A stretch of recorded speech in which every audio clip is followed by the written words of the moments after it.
Hello everybody, Windows Tech Channel here.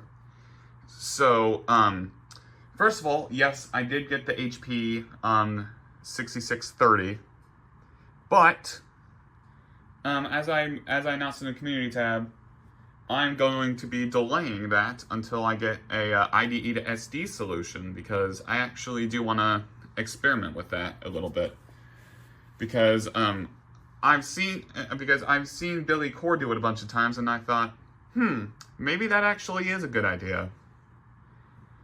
Yeah, that PC is a Windows 98 PC with well, I actually did a few hardware upgrades in there. I put in a sound card, I gave it 128 megabytes of RAM, and I put in a DVD drive. Yeah, because the CD drive that was in there when I got it, I was not a big fan of, so there's that. But that's not today's video. So, in here I have a brand new, well, not brand new, but a working HP dv6327cl machine. Now let me give a backstory about that. So, Halloween 2024, I go to the grid and pick up an HP dv6327DL, HP dv6000 machine, which those things run Windows Vista RTM. And also, it's a accompanying recovery medium shortly after I picked that up, and I've actually had this waiting to use for almost half a year now. So I get that. I then realized I didn't have its power adapter, so I do that. And then, well, I posted some on my YouTube Shorts, but it failed to work. So I just left it be for half a year, and then earlier this month, actually, I finally do a bunch of troubleshooting to try and get it working, and, well, nothing made it budge. I did get it to show up I did get the display to show up one time on an external monitor, but nothing I did after that would even work. And basically, it was either a faulty NVIDIA GPU chip and a failing LVDS cable. So, I just said, screw it, and what you're looking at in this Microsoft Authorized Refurbisher box here is a working unit.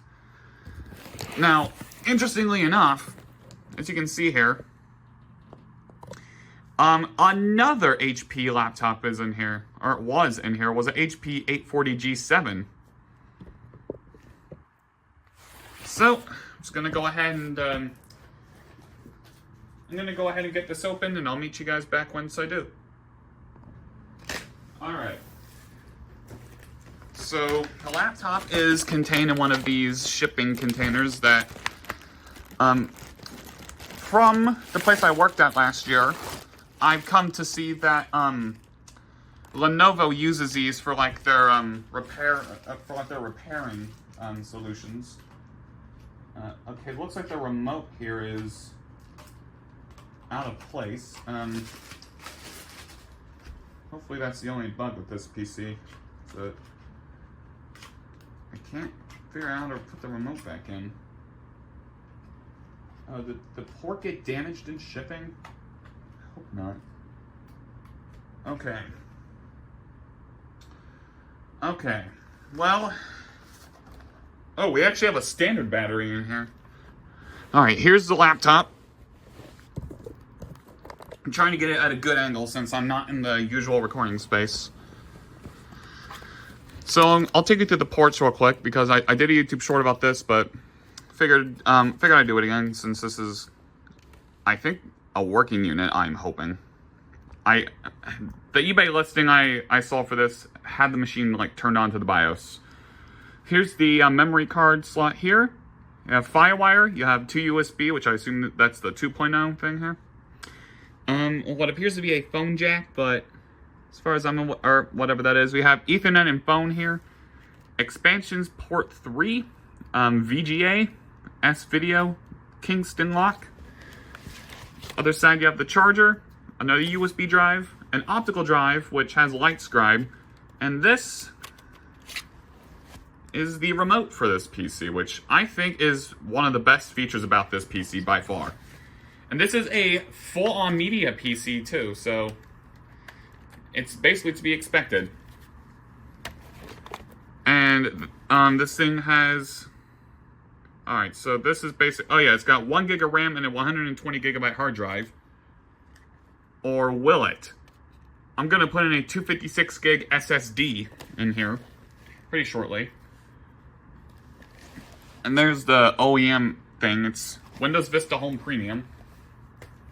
So, before I change setup to the exact same space where I recorded the HP 2020 laptop video and the Dell, yeah, well, I recorded a few things over in the corner of this room.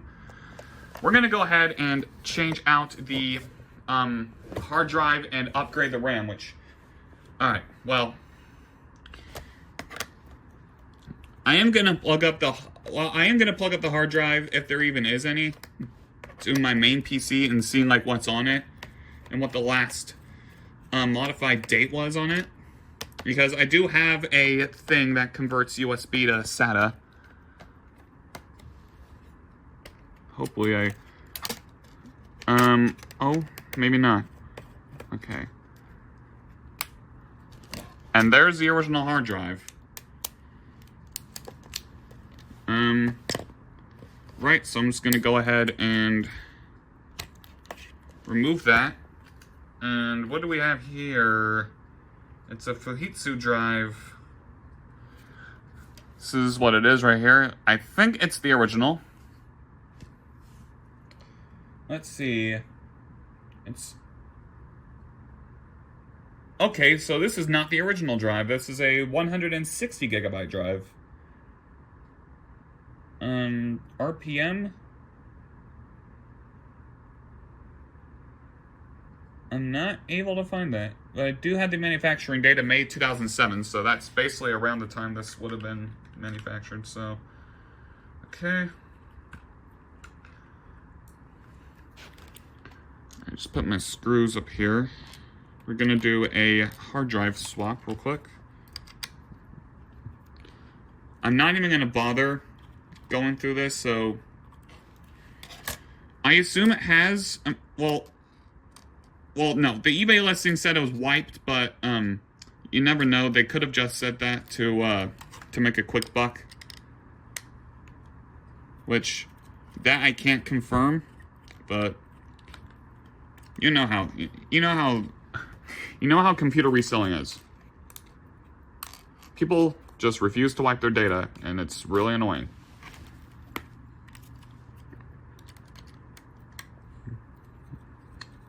And actually, in the original recording for the HP 6630P, where I unboxed it, that's pretty goddamn evident, because the last owner of that machine didn't even wipe it before they didn't even wipe it before they sold it on eBay. And here it is, broken down to its bare configuration, and we have a match. So gotta line up the screws here. Alright. And from what I saw, I think we're gonna have a max of like 3... Now this thing could have very well just not have posted because I put too much RAM in it. But I don't think I got this... I don't think I got the exact max amount of RAM because... I think I only went by the series number, not the actual model number itself. Which I will do. Oh, and right now, the other 6630P is in like a bare bones configuration. I have the screen taken off and everything.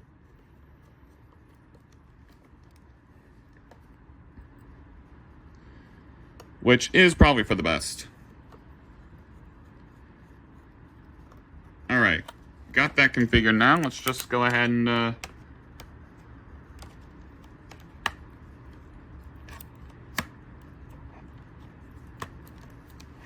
hope that goes in properly. Oh. I did not even see those two things. Hold on. Oh, you know what? Yeah, that's probably where it goes, like the very, very bottom.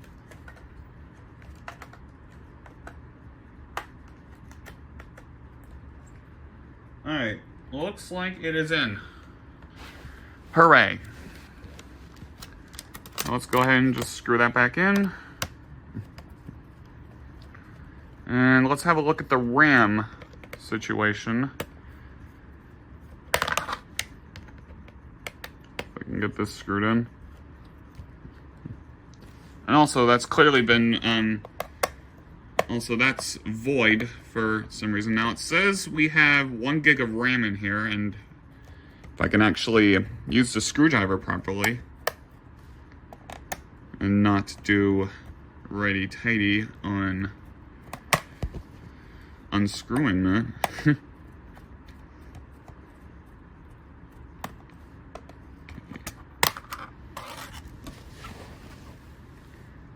And it looks like we have 2 gigs of RAM.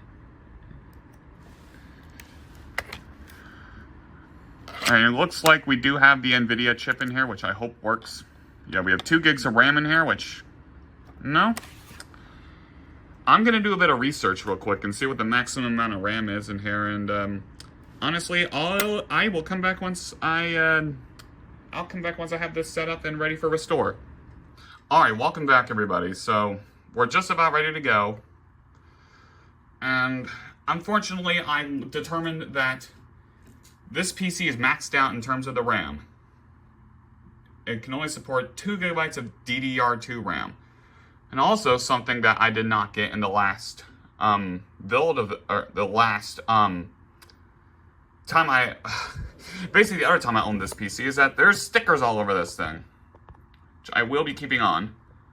Okay, it's NVIDIA GeForce Go 6150. Cool. And then we have this here.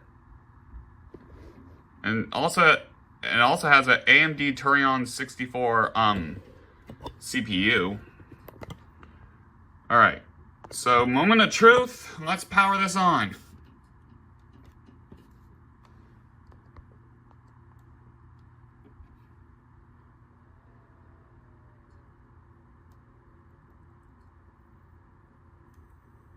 Oh, yeah. Oh, yes. All right. Oh, looks like the CMOS reset. Great.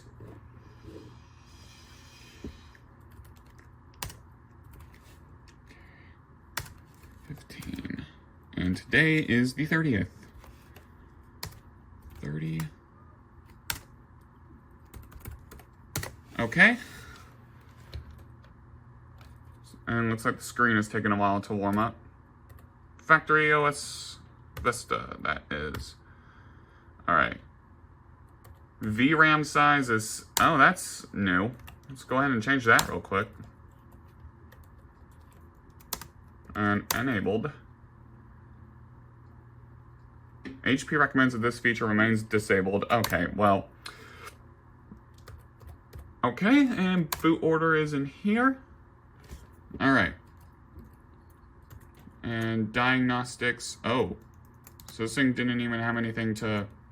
Alright. Save changes and exit now. Alright.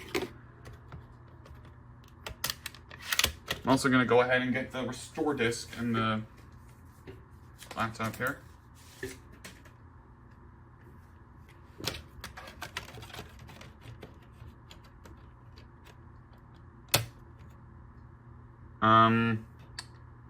Okay.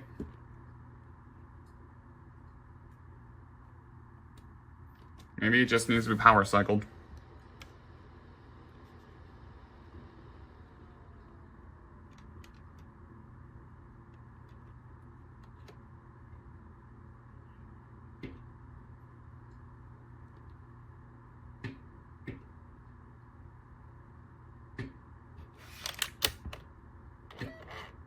Oh.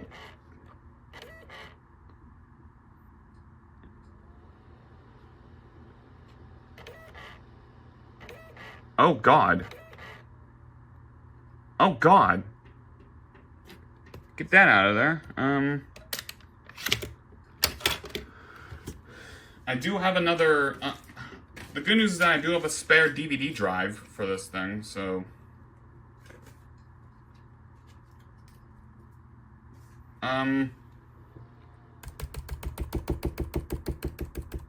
God, are we having to do this again? Okay, Alright, well, at least the battery holds a charge. Alright. Which one does it?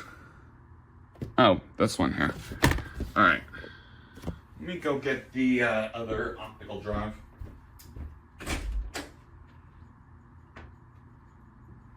where did I put this? Where did I put this thing? Oh, there it is.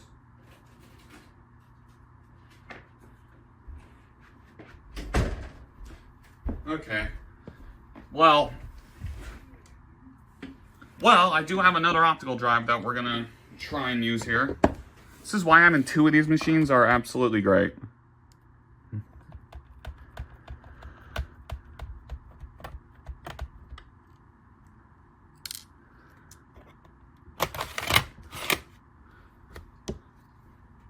Alright, it goes in like this.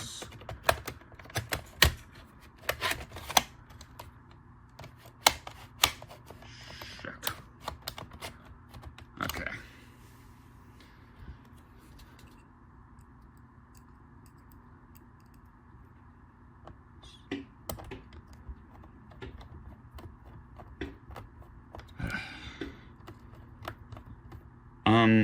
Okay, why are we not screwing in? Let me have a look at this here thing. It's... Oh, that's why. I didn't have the thing lined up. Alright.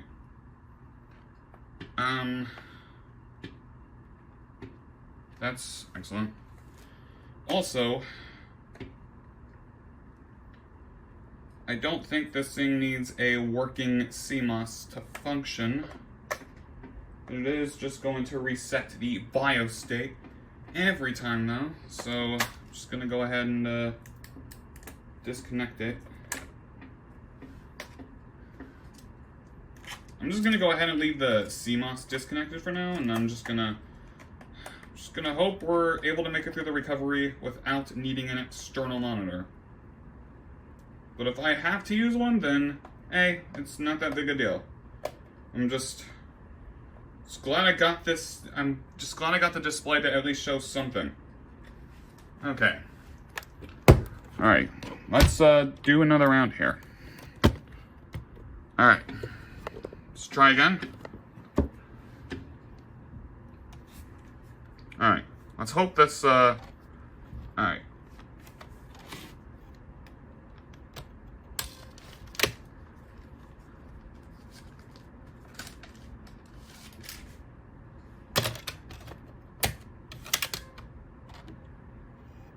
That sounds a lot better.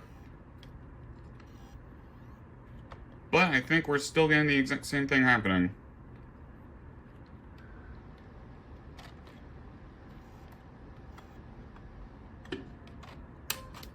Alright. Well, what do you know? We're probably going to get an external monitor. Absolutely perfect. Okay, hang on a second. Apparently hitting FN F4 just, does this now. It, oh wait, is it booting into the automatic recovery or something? Yes, this SSD does have Windows 10 on it. Is this trying to boot into startup repair?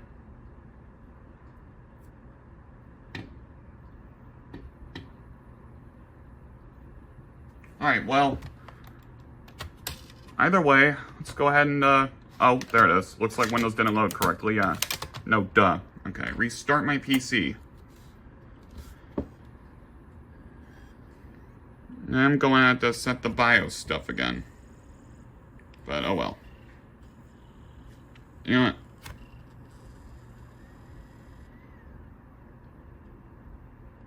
Let's just go ahead and restart the PC this way. Okay,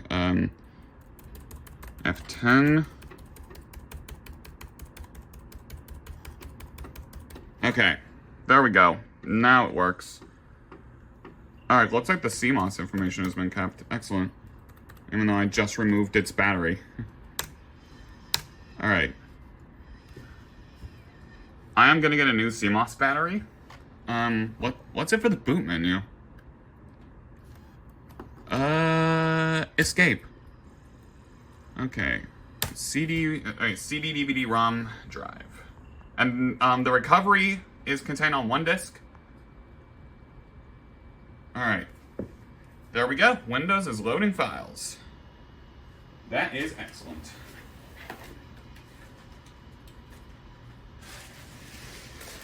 Just gonna move stuff out of the way here. Yeah, I literally was like this close to getting an external monitor until I remembered the FN F4 trick.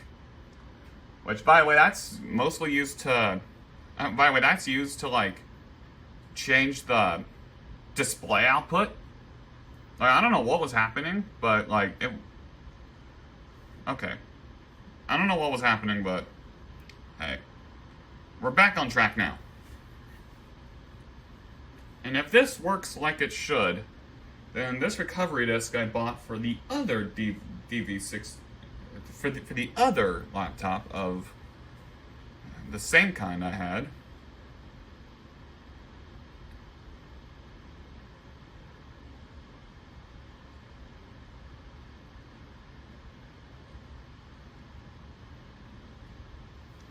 This should work. Because if not, then I'm going to be very upset. I'm just going to hope that this disk is not hard-coded to the other one.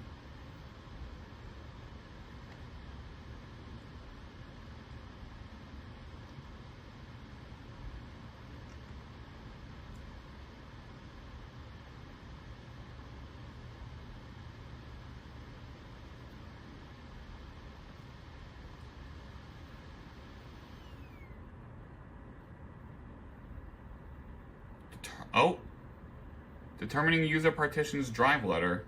Show service. Okay, that's something I've not seen before.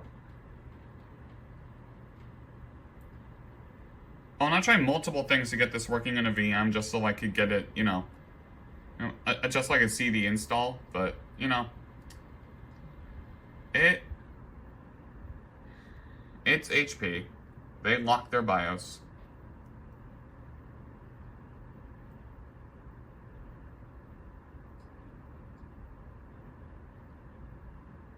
Alright,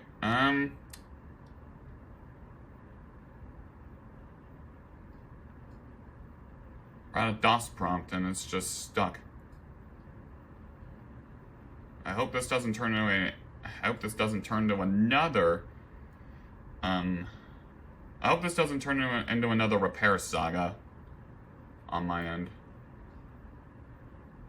Because I've been through hell trying to get a working version, trying to get the display working, and then, well, yeah, $50 later, and this is what we have.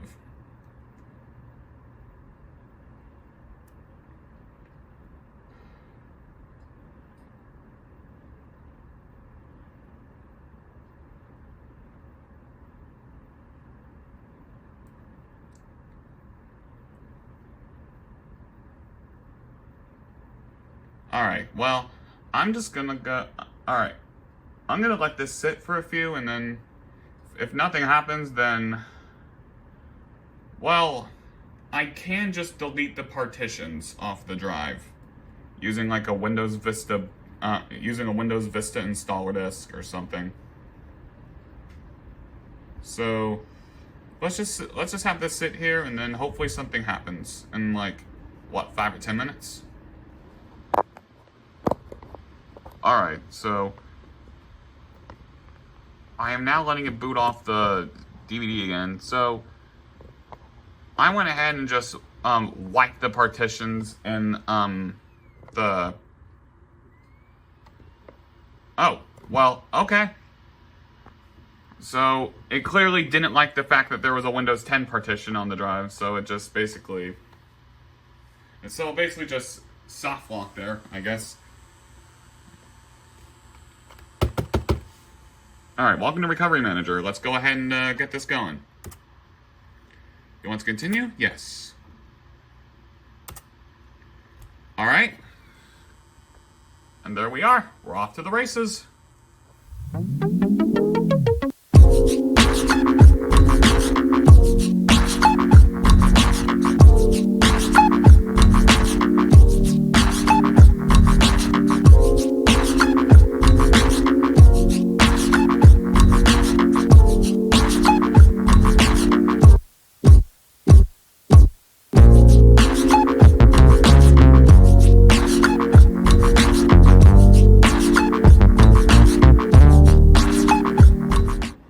Okay, well, clearly something's not right because it's not normally supposed to happen for it to get stuck at 77 and then just nothing else happening.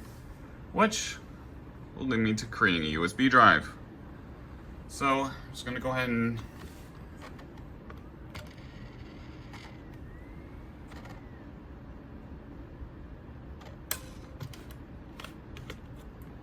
take this out, power this down, and oh, there's nothing wrong with the disk? Okay. Well, I'm gonna go create a USB. I'm gonna create a bootable USB for this real quick, so hang on a moment. Alright, well, problem averted. And looks like the thing's gonna try and break off again. Alright. Got it on a USB drive now, so get that in there. And if this doesn't work, then I don't know what else to do since I don't want to have to buy another optical drive for this thing. Escape. Escape? Okay. USB hard drive. Now, will this actually work?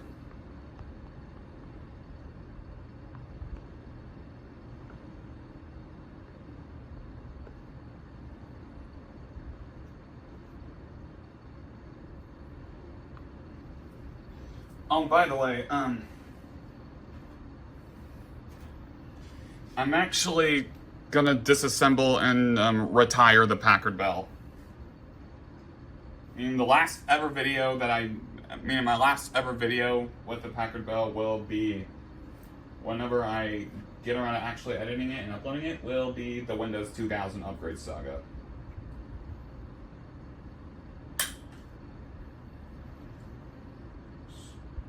Trying to figure out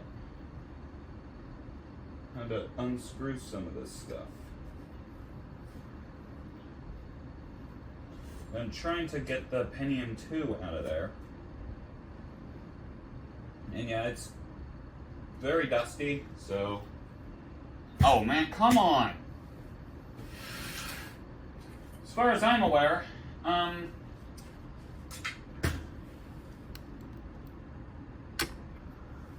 Oh, and by the way, I did confirm that the other drive is essentially wiped. Well, gonna have to try this again. Alright, so I'm just gonna use my external disk drive. I did put the original one that I got with this replacement laptop back in here. Alright.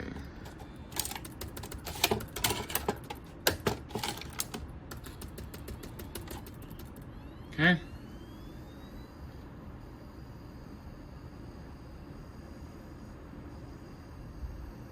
Oh, build, okay, biostate looks to be March 22nd, 2010? Okay. Uh-oh. Okay, it's not recognizing the, alright. It's just not recognizing the USB. What? Huh?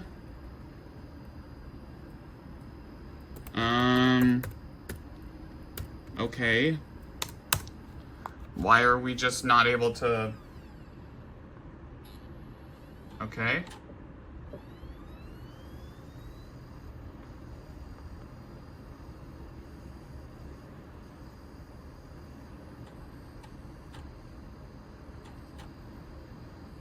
Alright, unfortunately, alright, now I don't think I'm going to be able to use any other DVD drive in this machine since this one looks to be a proprietary drive, which... Guess I can try again.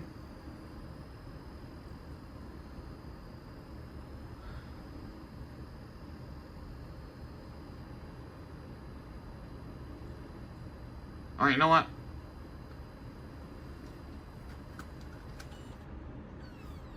Yeah, that's just powering down. Alright. I'm gonna see if I can go salvage another DVD drive real quick. Okay, so I know this part of the video you guys were not expecting to see. It's just a black screen. And that's because, well, I basically decided to put back in the original DVD drive that we've been using in this one. Well, original, used loosely. I actually took it out of the non-working, I took it out of the non-working dv6000 machine because I know that DVD drive is confirmed working. I've actually tested it prior to the purchase of this one here. And well, it's doing the exact same thing. So this actually is leading me to believe that the disc is going bad. So what I'm doing right now is I'm actually downloading another set of recovery mediums that's basically from an archive known as HP Pavilion DV Series Recovery Kits. And I'm pretty sure this is the one that's for, yeah, because if I go down the model list here, it says it can work on my laptop here. So yeah, right now it's stuck at, yeah, right now it's at, what's it, 50%?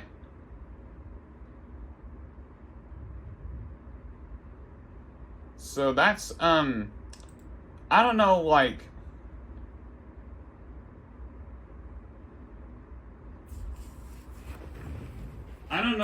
if it's even gonna finish up. I am going to, I do have to work in about 2 hours, in which it's a 4-hour and 15-minute shift today, so I am pretty much hoping that during the time I'm at work, it'll finally finish up. But the thing is with this recovery archive, there's only like what, 7 ISOs, and none of them are specific. So I'm just gonna have to I'm gonna have to play the guessing game with this. So either way, I think there's gonna be a huge time cut to basically the next day, which will be July 31st. So I will come back if there's any update. That is good news. All right, hang on a minute, because apparently just reinserting, just like ejecting and reinserting the optical drive actually made it start working again. So I actually got further than I did last time, but this thing is still not done. And I'm not even sure the disc is in good health, so if I had a dual layer DVD on me, I would probably like make a backup version of the disc and then just use it whenever I want to do something like this. So I'm just gonna leave this be, and then I'll come back. Now I'm still downloading the other set of discs anyway, so it doesn't really matter. But I am just gonna let this sit here, and then I'll just come back whenever I can. All right. So as you can see, it's not Thursday the 31st. It's actually 9:30 on the 30th, and I have some good news. We finally finished the recovery process here, because as we see, we have the "Did you receive any supplemental disc?" Just gonna click cancel, and there we go. Gonna hit finish, and let it reboot.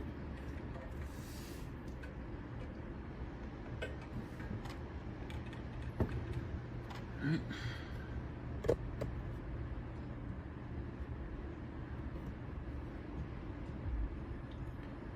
Alright, and here we go with it on the first boot procedure here. Now let's see what this uses. Does this use... Okay, looks like we're... Oh. This is rather interesting. Are we using the HP file-based installer?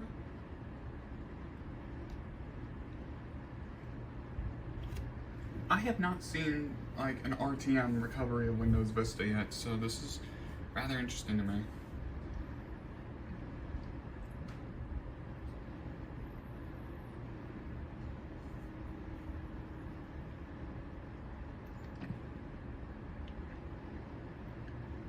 I don't know what it's doing. Like, is it supposed to be sitting here like this? Like, indefinitely? Or maybe it's actually supposed to be here for like a short amount of time and then reboot.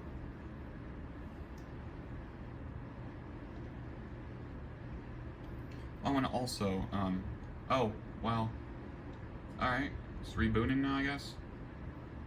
Alright, and also, I said this earlier, but, I haven't yet posted this in the community tab at the time of this recording, but,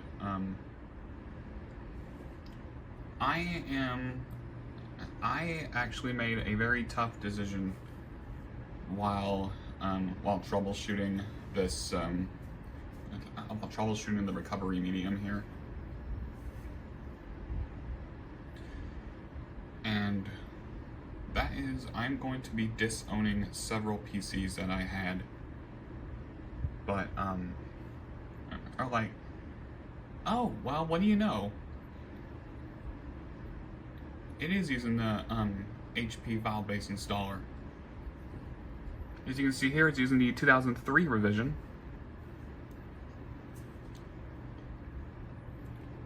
Yeah, that is... Alright, well, I actually figured it was going to be using, like, the flex build thing that, like, two other of my PCs used. It was a Compaq SR5413WM, which...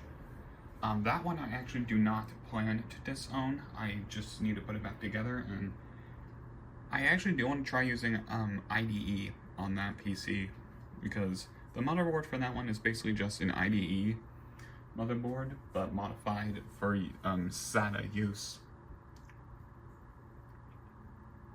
So that's rather interesting. Anyways, several PCs I'm going to be disowning to free up space include pretty much, unfortunately, the Packard Bell 7800, which I am retiring that one in favor for the HP 6630. And yeah, because I feel like the HP 6630 will make for a better Windows 98 desktop machine. Plus, like, I have every working component right out of the box. And I know I haven't yet done a video about that. Like, I had one filmed. It was actually ready to put the clips together and upload, but I decided that I am going to be getting a SD card solution for that machine, like I said before. So I'm gonna wait until I go through with that, which actually will be sometime soon. Yeah, so but I am salvaging the Pentium 2, the Pentium MMX card thing, the video card, the Ethernet card, and my known working floppy drive, and my 80 gig hard drive that came out of the Compaq, which I will try one more time to repair the Compaq the SR1410NX, because the power button connection fell off on that one while I was trying to get the floppy connector to work, which in the Windows 2000 upgrade saga video, which is the very last video with my Packard Bell 7800, I do mention that I was very stupid and put the floppy drive connectors in the wrong way the whole time. And in the Windows 8 upgrade saga, one of the annotations said that my USB floppy drive died out, which, nope, it didn't. It's working just fine. But either way, the floppy drive in the HP 6630 is working just fine. So, there's that, I guess. Now, if I really wanted to, I could add my other floppy drive to the HP 6630, which is something I may explore, because as I mentioned in the beginning of this video, I did a few hardware upgrades to that machine, and I had like a whole video recorded about that too. Like, I removed the CD drive because I was not loving that thing. The unfortunate part is I don't have any other IDE DVD drive, so the one I'm using right now is basically the one I'm stuck with, but I might look into buying another one soon.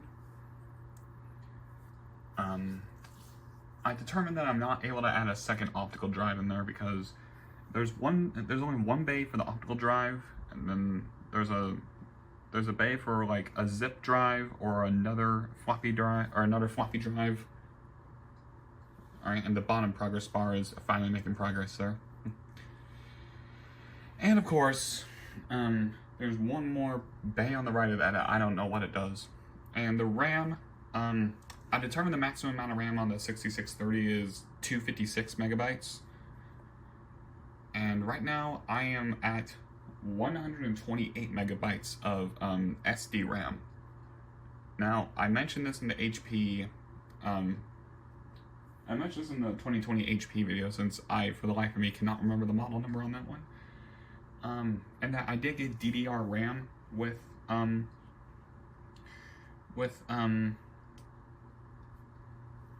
Windows Home Server 2011, but I still have not found any good use for that yet. Anyway, I'm going to toss out. I think I am gonna toss out the E-machines and just do that, and like, and I might just run that on like my Dell Vostro 270. I'm gonna be keeping the Dell Vostro 270 at the very least. And well, I'm gonna be keeping that and my HP micro tower. Alright, looks like it's rebooting. Alright, I'm gonna be keeping that in the yeah, I said the HP Pro micro tower, the P2 machine. The micro tower I have not used since I have not used the micro tower 3502 since I tried to get that NVMe adapter working and failed absolutely miserably. Okay, that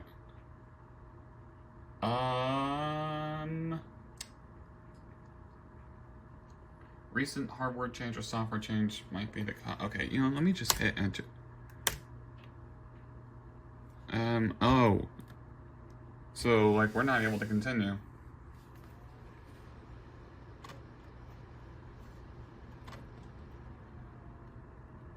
Got trouble in paradise. Do I still have my Vista disk? Oh, I do. Alright. I assume this is 32-bit, so... Oh, wait. I'm not even sure if it's 32 or 64. You know what?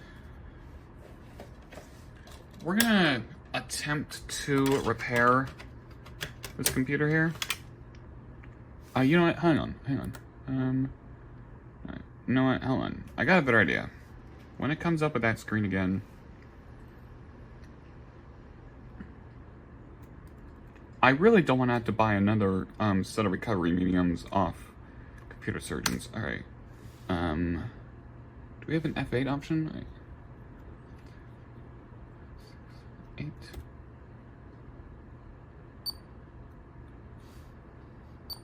Oh yeah, and those beeps are from the quick play area on the top. You guys are gonna have to look very closely on that, but those are like the media controls. All right, we're going to have to. All right, 3-finger salute. Okay. Wait for that thing to pop up. All right, those are the system messages, by the way.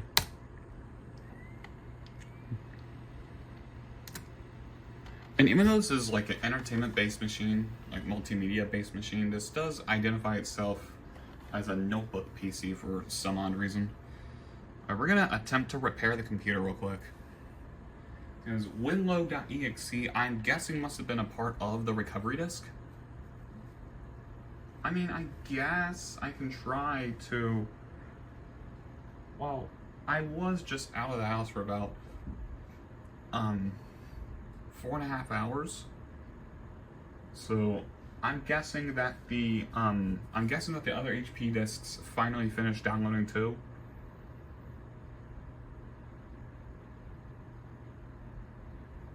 But cannot confirm right now.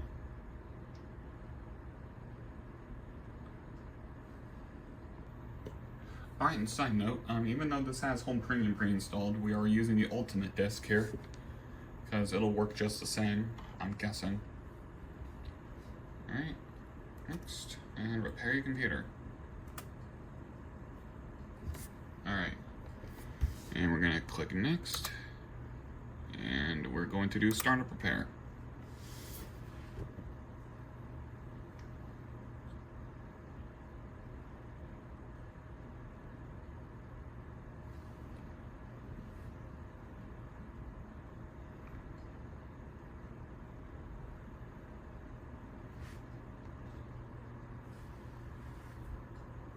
Startup repair cannot detect a problem? Like, what are we talking about here? Start repair v2. OS version mismatch. That's excellent.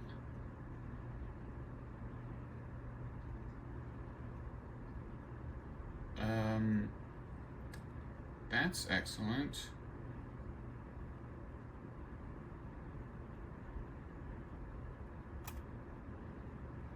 What do you mean the operating system is... This is Windows Vista. Like...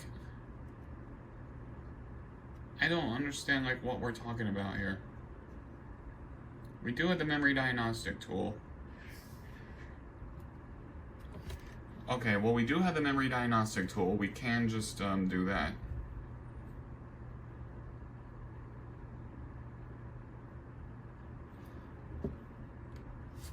It took a while to do anything, but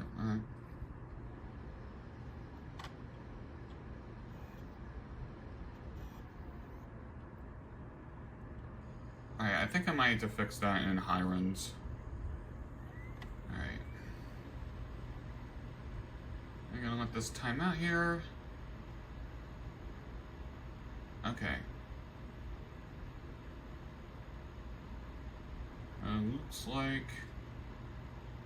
Looks like it's alright,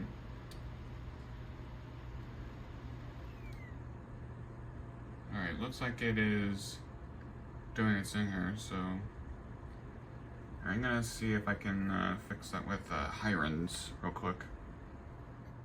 Alright, so you might be wondering why I'm back at the system recovery options thing, and that is because I'm a complete dumbass and forgot about boot rec. So I went ahead and took care of that off camera, and we are now getting ready to see if that made a difference. Alright, let me check the disk drive so that way it can only boot off of the SSD.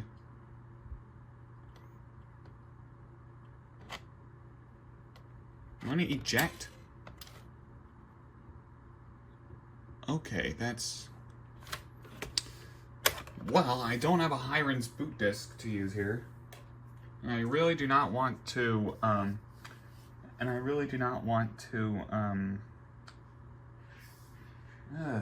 it's already late at night.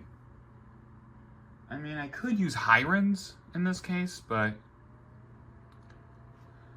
the thing is, it said that, here's the thing here, BCD boot says that there are no Windows installations, but in the Vista installer DVD, I was able to get to the C drive, and I found out that, yep, everything installed, so I have no idea what's up here.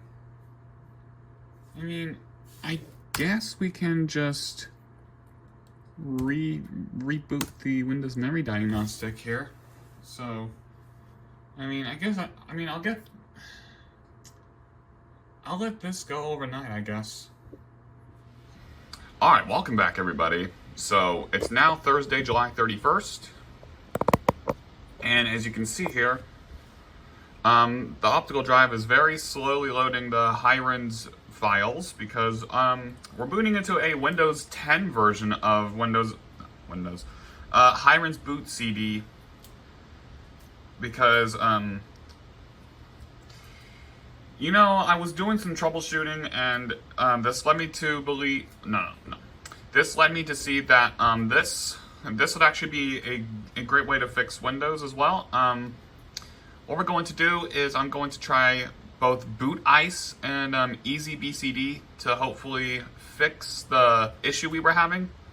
Because you guys saw after the factory image recovery thing went successfully, even though I had to get the optical drive to spin up again. We were able to reboot twice without any issues, but then like when it was trying to boot for the third time, I zoomed into the desktop to do all of its recovery stuff, or excuse me, the driver and software applications. We ran into a bit of an issue. Now, also of note, the HP ISO archive did download, and I'm not yet gone ahead and burned any of those to a DVD or sets of DVD rewritables because I would like to see if this will get the job done first. Now, unfortunately with this disc, I'm pretty sure it's gone bad because of the amount of times it was sputtering in there. And focus, please. Yeah. I don't want to have to buy another I don't want to have to buy another disc from Computer Surgeons, but that is looking extremely likely right now.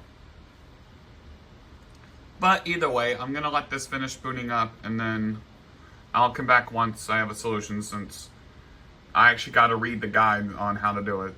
So, and no, I don't have my iPad with me, so I can't do this and record at the same time. Hello. It is now 10 o'clock p.m. on the 31st. So yes, filming this video is gonna go over to August. So yeah, I ran into a technical difficulty today while creating my USB, which this USB right now has a Hiren's boot CD on it. And, well, I know it, well, yeah, never mind, I forgot what I was gonna say, but, anyways, I'm gonna plug this. Yeah, I had a bit of technical difficulty today because like, I tried making this USB using Rufus twice, and my power got cut twice. And actually, fun fact, the HP 6630 right now is sitting on a screen that says CMOS configuration is invalid, which I actually did pull the CMOS battery out of the compact SR1410NX, since that's actually one of the PCs I'm probably going to be disowning, and I'm going to put it in there. And, well, let's just go ahead and boot this from the USB real quick. So, recap, in case you guys are wondering, we are unable to get this to boot anywhere past, okay, USB hard drive. Press any key to boot from USB. Alright. See if this works. As if not, I'm gonna be very disappointed that I wasted my time. However, I do have a copy of this DVD on my SSD on my main PC. So what I'm looking into doing is finding a USB writer image, because Rufus and Abicna Flash, or Abisa Flash, or whatever the hell it's pronounced, both say that it's a non-bootable image, and I even copied the files directly from the ISO over to the USB, like manually from 7-zip, which is never a good idea, by the way, and well, lo and behold, I got proven. because it wouldn't even boot off of the USB either. It would just be on a DOS prompt indefinitely. And by the way, what I have in my bag here, or this bag here, is a bunch of NVMEs and a bunch of laptop RAM. Like, most of these range within DDR3 or PC3 and DDR4, and there's a few DDR5 in there. And there's a few smaller form factor SSDs,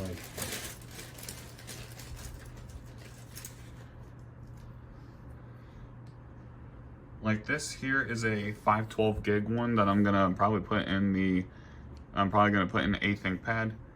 Oh, and also, as of me recording this section right here, I went ahead and purchased an IDE to SD card adapter.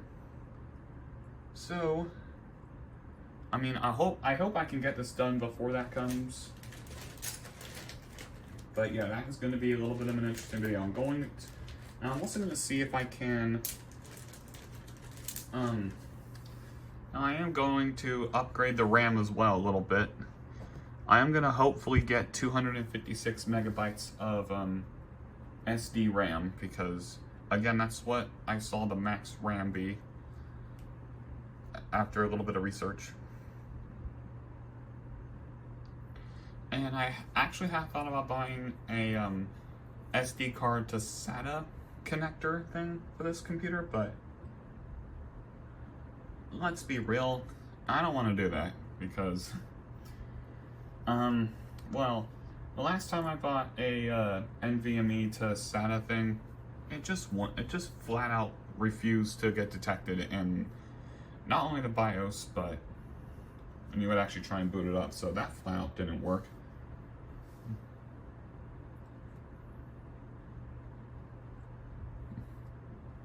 Now, when I tried to boot off the DVD, it said that there was a problem. Now, this is not the normal Hiren's boot CD I have. This is a Windows 10 based one. And honestly, I feel like I might actually need to plug this drive up to a, I feel like I need to plug up this drive to my Windows 11 PC, boot that into Hiren's, and then just run the thing from there. But I really don't want to do that. I could, however, do what I did in the VIO video and plug up the Lenovo Idea Center PC and then just do that. Are you kidding me? Really? Does this really need UEFI? Okay, that's absolutely stupid. HBCD, okay, can we even hit F8 here? Nope, we can't. That's great. I really love this thing sometimes. Really? Alright, well, I'm going to actually try burning the ISO to the USB. Alright, I got one more solution today. So on this USB now is Ventoy. Now, from what I saw, Ventoy is supposed to launch the recovery from a USB. So, we're going to do it this way. As if not, then, well, we have it partially done.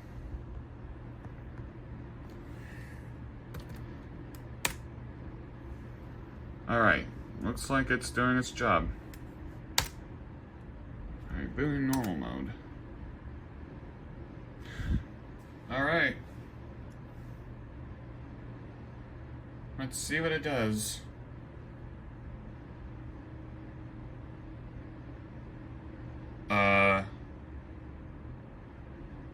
That's not good.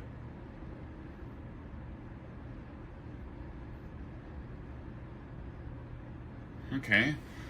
3-finger salute, real quick. And try that again.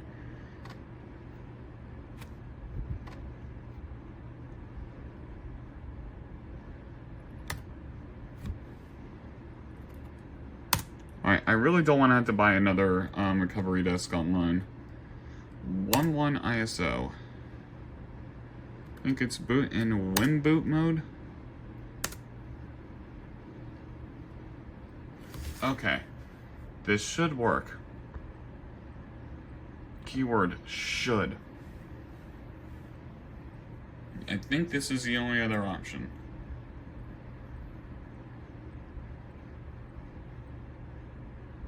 All this, and I really could have just booted into Hiren's, the Mini XP version, and just ran fixed BCD from there, but well, because I'm still dead set on getting this finished.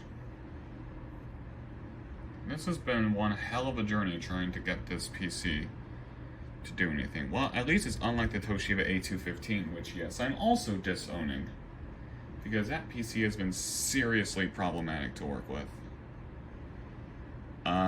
Is this supposed to be stuck at 29? Or is it still reading off the USB?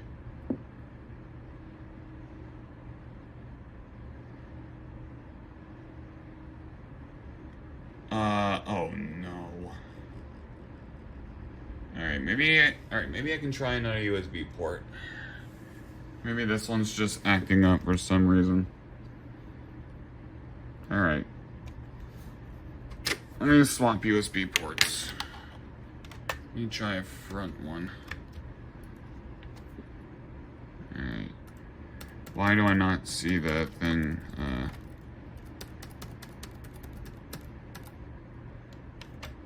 Okay. USB hard drive. Alright. What else do we have? File checksum. Alright. WinBoot. Boot.win. Alright. Let's see if we get anywhere.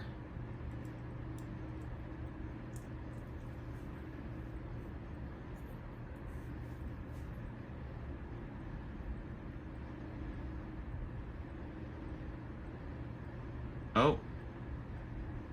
Alright, looks like we did. Maybe that USB port was just, maybe the USB port was just being uncooperative. It looks like we are booting. Now that I think about it, I could have just hit run normal mode.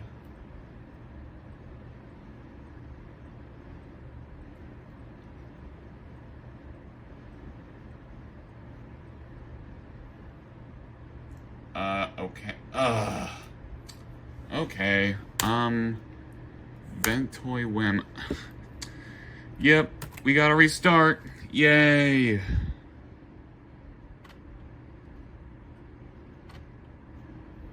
Alright, I honestly wonder if the disc has gone bad.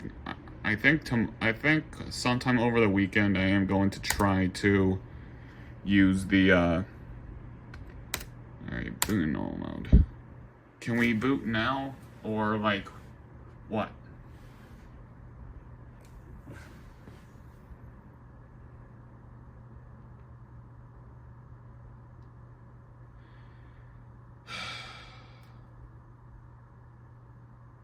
Well...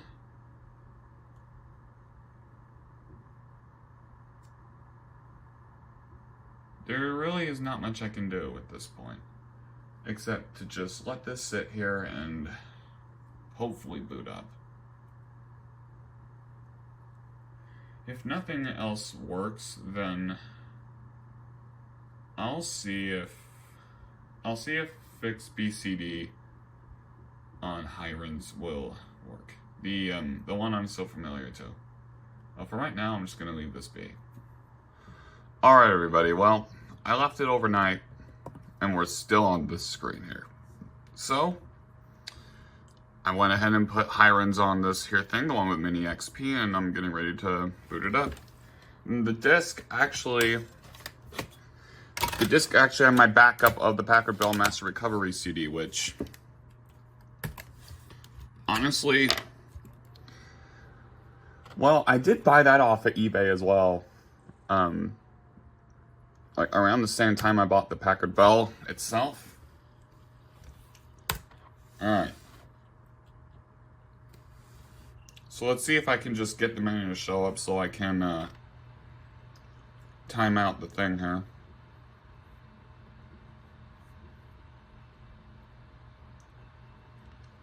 Now, if you'll remember, when we did the... Uh-oh. Is it not booting either? Oh, don't tell me this isn't booting either. Oh,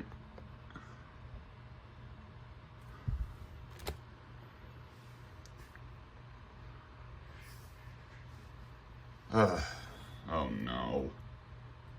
Oh, no. Oh, okay, there we go. It took a little bit. Alright, just took a little while. Okay, so we have... Now, if you remember in the HP video, I did the Windows Vista 7... I told it to boot from the hard drive. Okay, well, I wasn't being specific on that.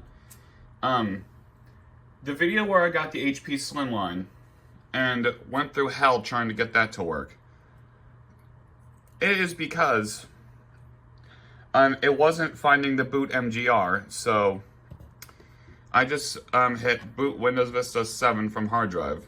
Let's hope that works again. Okay, clearly not.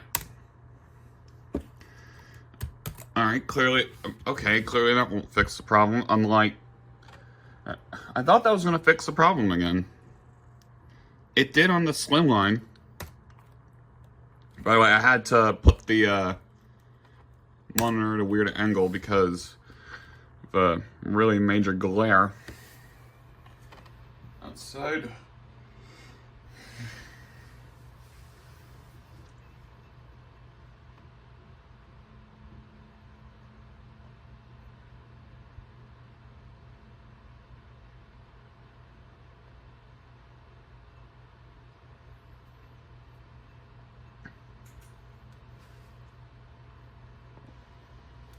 Alright, so I think that the, oh, that's just option list, okay. Is there? Okay, let's just boot into Mini XP here. Yeah, from what I've seen here, I don't think the disk drive is in good health.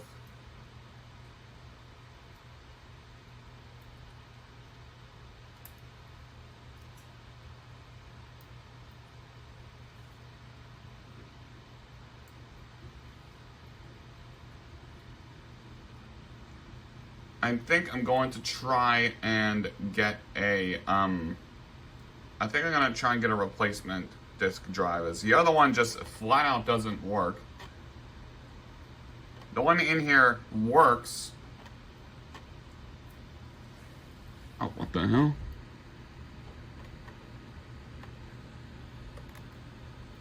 Okay. Don't know what that's about. Alright, first of all, very first thing I like to do, get that out of here. 24-hour limit removed. And we need to change this. Yes. I believe this is based on Service Pack 2.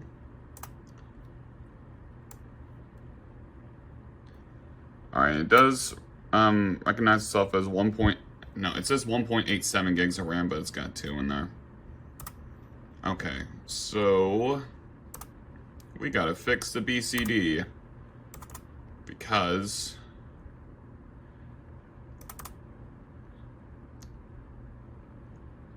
Oh, all the files are there.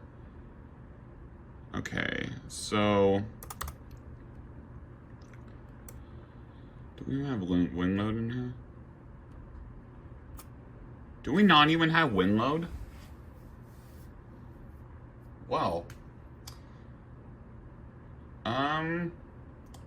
okay, I don't even think we have WinLoad. That's excellent.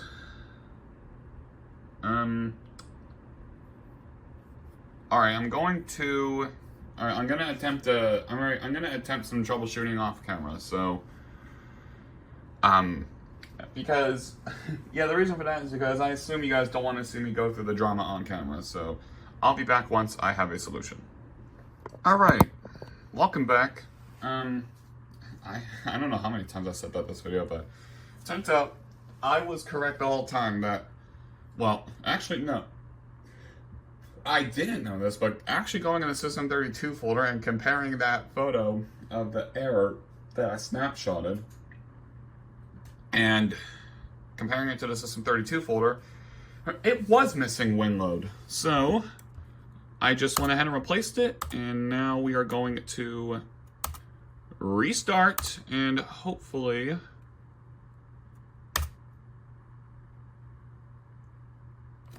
alright. And hopefully we will have a working system. Okay. Alright, let's see.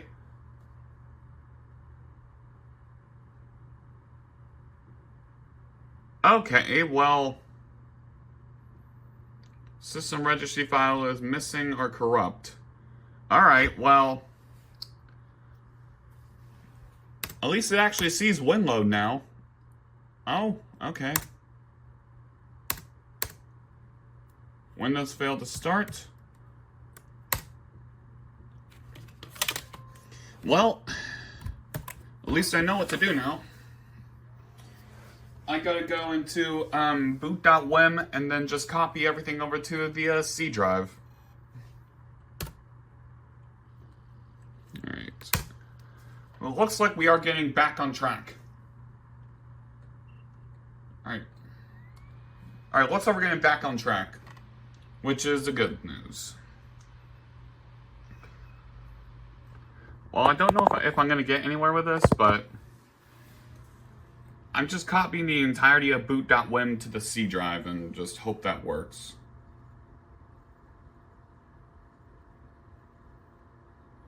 Even though this might only result in us getting to the out-of-box experience.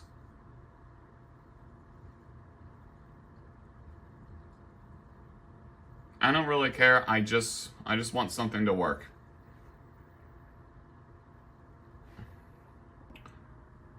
Okay, so it says there's not enough space on the disk when, guess what?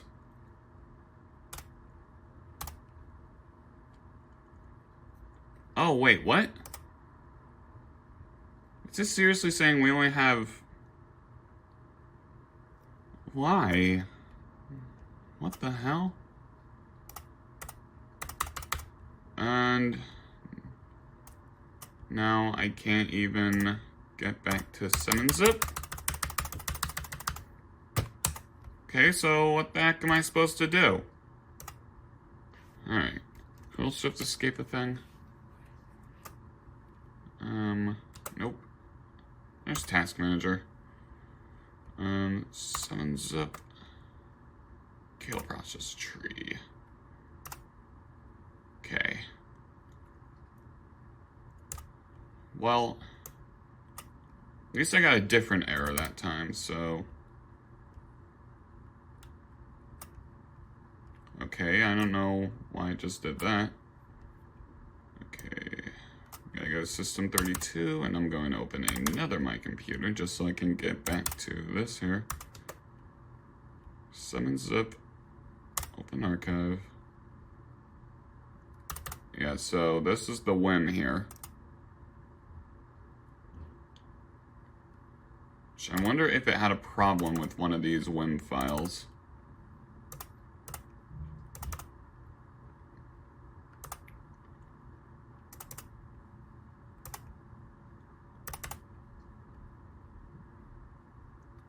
right. Boot win.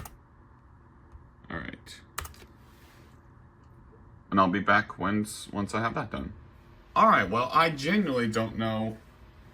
I genuinely don't know if either the disk drive is going bad or if the disk was bad, because upon copying those files over to the drive, it's now saying that another file was missing on a System 32.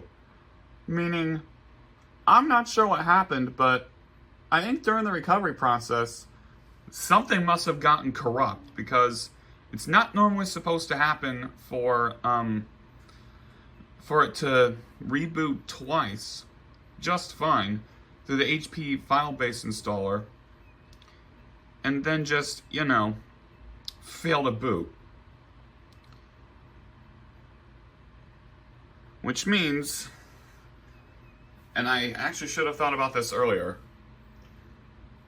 we're going to try copying the entire System32 folder out of boot.win over to the drive.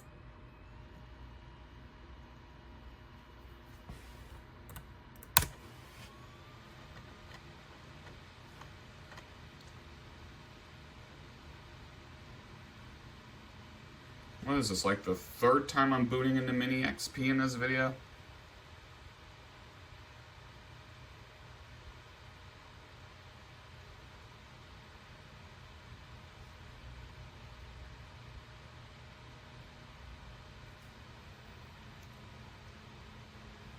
Now I know I could have just took my Windows Vista disk, went to the WIM itself, and then just done the exact same thing. Well, I would have to make an ISO of that and then put it on a USB, but you know, it would yield the exact same results either way. Oh, okay. Alright.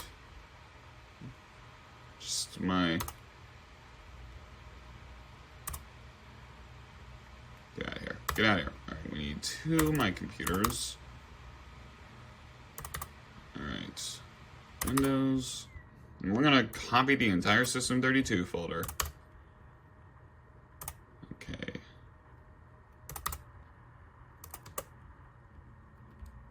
Alright, open archive. Now, it better not claim that there is not enough that there's not enough space on the drive, because this is a 256 gig drive. I would think we would have more than enough space on the drive. Alright, looks like that is 330 megabytes. So, what we need to do here,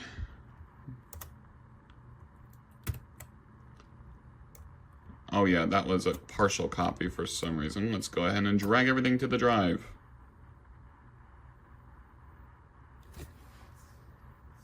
Alright, sit back and let the magic happen. What the hell? Okay, cannot copy file, cannot read from the source file or disk. Alright, you know what? Alright, you know what? Okay, we're just going to have to wing this then, and Apple, I really love that. Apple, I really love that when you go out of focus. Please make that happen every time. Okay, HBCD, okay, here's what I was looking for. Okay, 200, alright, we have 200 megabytes free on that thing. Okay, no, I wonder if we can just, okay,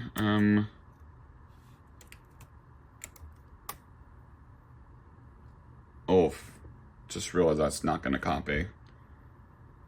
Gonna have to open Task Manager again, aren't I?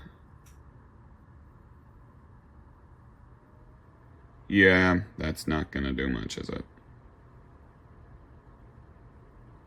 Or maybe it will?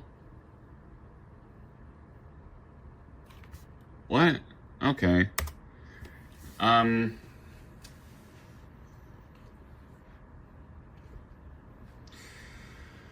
Alright. Alright, hold the phone. I just went and copied the System32 folder over from, I just went and copied the entire System32 folder, like root of that. And we actually got somewhere.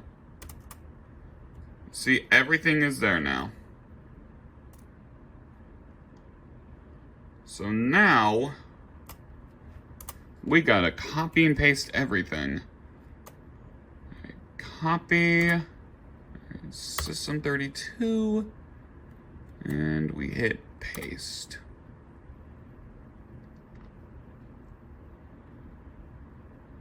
Overwrite all. All right.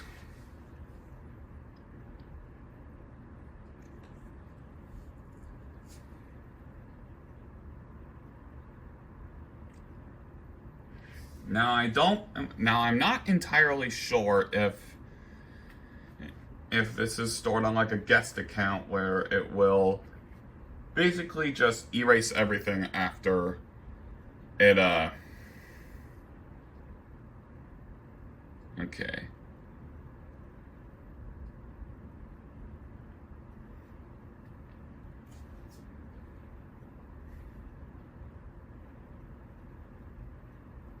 But if this works, I'm gonna be floored.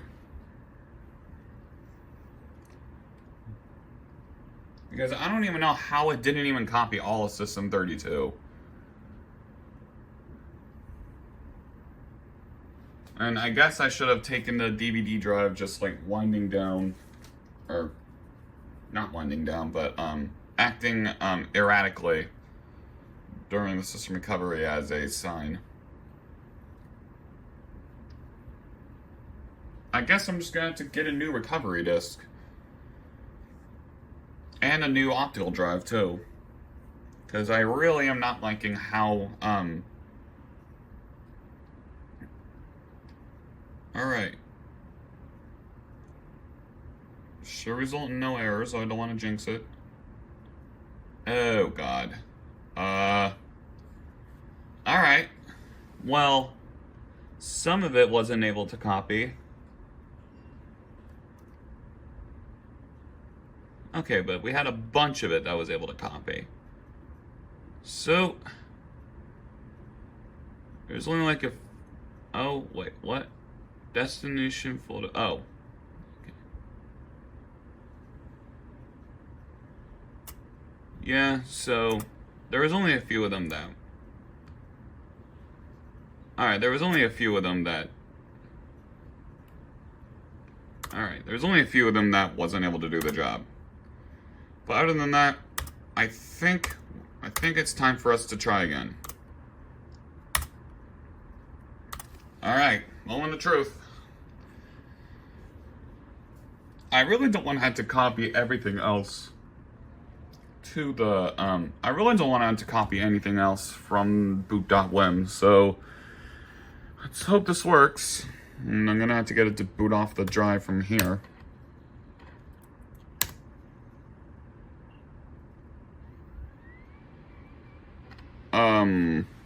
Okay. Windows failed to load because the NLS data is missing or corrupt.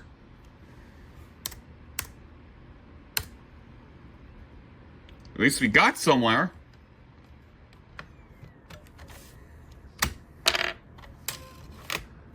Well, I'm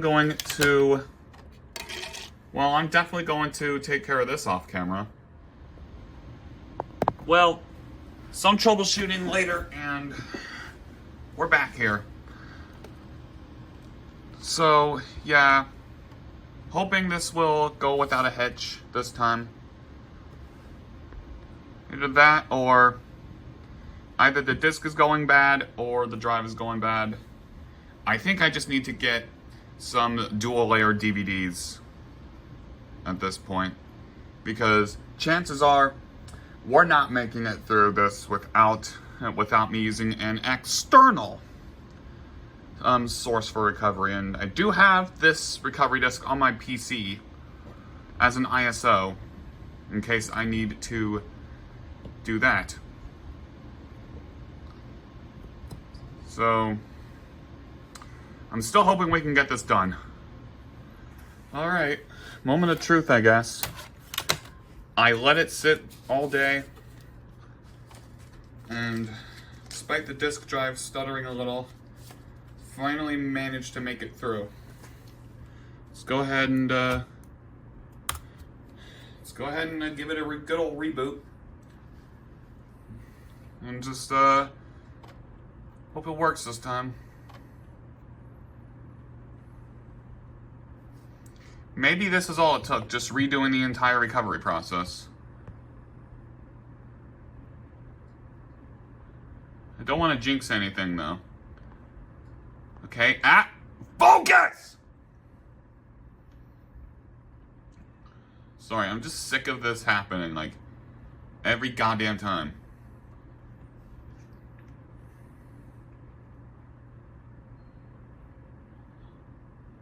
Alright, we're here once. Alright, we're here again. This screen here. I still have no idea what this does.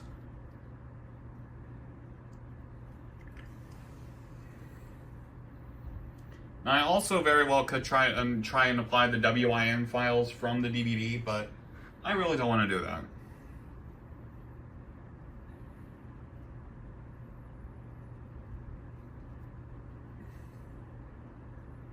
So right now, I'll leave this on a time lapse and come back if something interesting happens.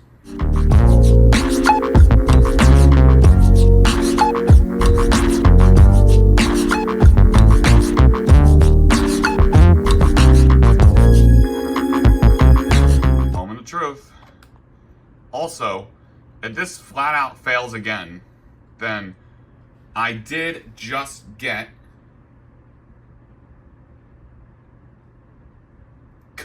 Come on! Again? Alright, well, I don't even know if there's anything I can do at this point. Yeah, I don't know if there's anything I can do at this point. So...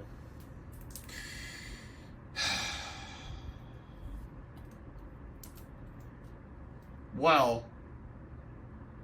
I did order a new set of... No. I did order a set of DVD dual layer... I did order dual layer DVDs recently. I mean, by the time you guys are seeing this video, I will have worked out a solution. But... yeah, I mean... I think there might be something wrong with the disc itself. I mean, I don't know what... I don't know what the problem is. I mean, does it not just... I mean, I feel like at this point, I just need to install Windows Vista and then just... I don't know what to do. Oh, wait a minute. Yes, I do. I'm going to try and burn... Alright, so... remember that ISO archive that I was talking about? Well, I'm going to try and burn those to a few DVDs. Alright, well.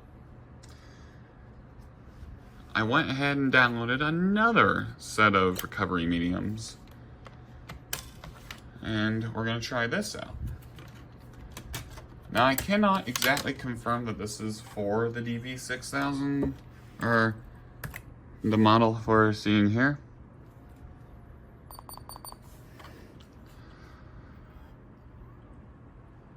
We'll let it boot up here. Oh yeah, it's this one up here. No, the one I downloaded, there was a Windows 7 one and a Windows Vista one. The Windows 7 one is basically what you would expect. It's just boots and then just tells you. Yeah, I tested in VMware before burning them. Well, before I decided to burn them. And to no one's shock, it says that it's not supported. But hey, that's what VMware, that's all these tests were for, right? Alright, looks like Focus, please. I'm not playing.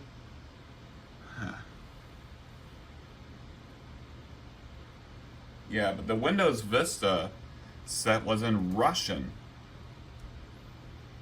So, no idea what the hell to... Yeah, I don't know what the hell to take that with. Because, quite obviously, this channel's not Russian.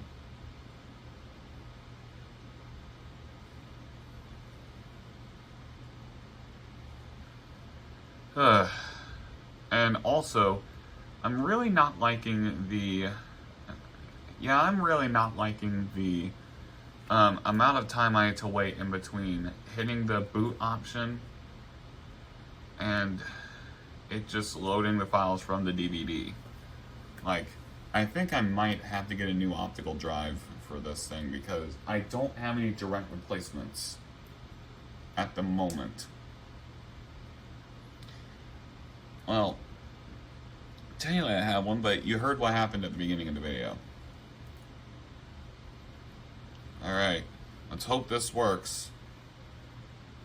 And even if this doesn't get us the, and even if this doesn't give us, this PC is not supported by the system recovery disks. Oh my god. Okay, well...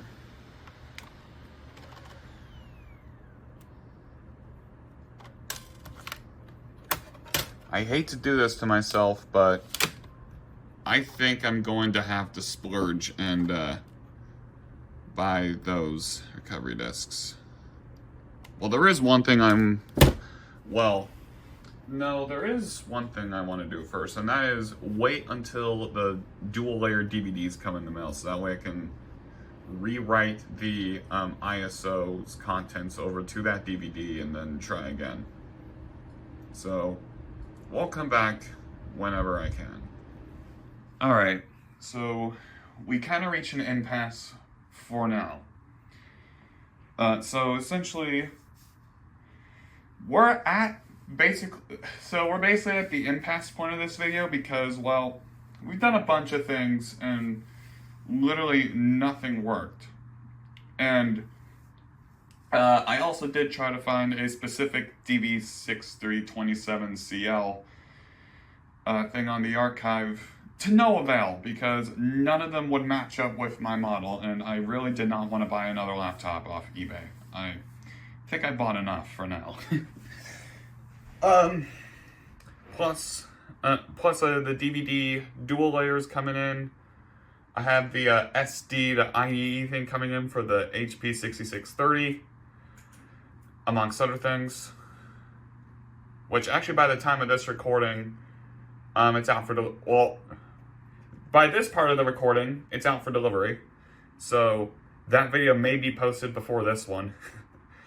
But a quick recap for those who have skipped ahead through most of the video. This video started out like any other.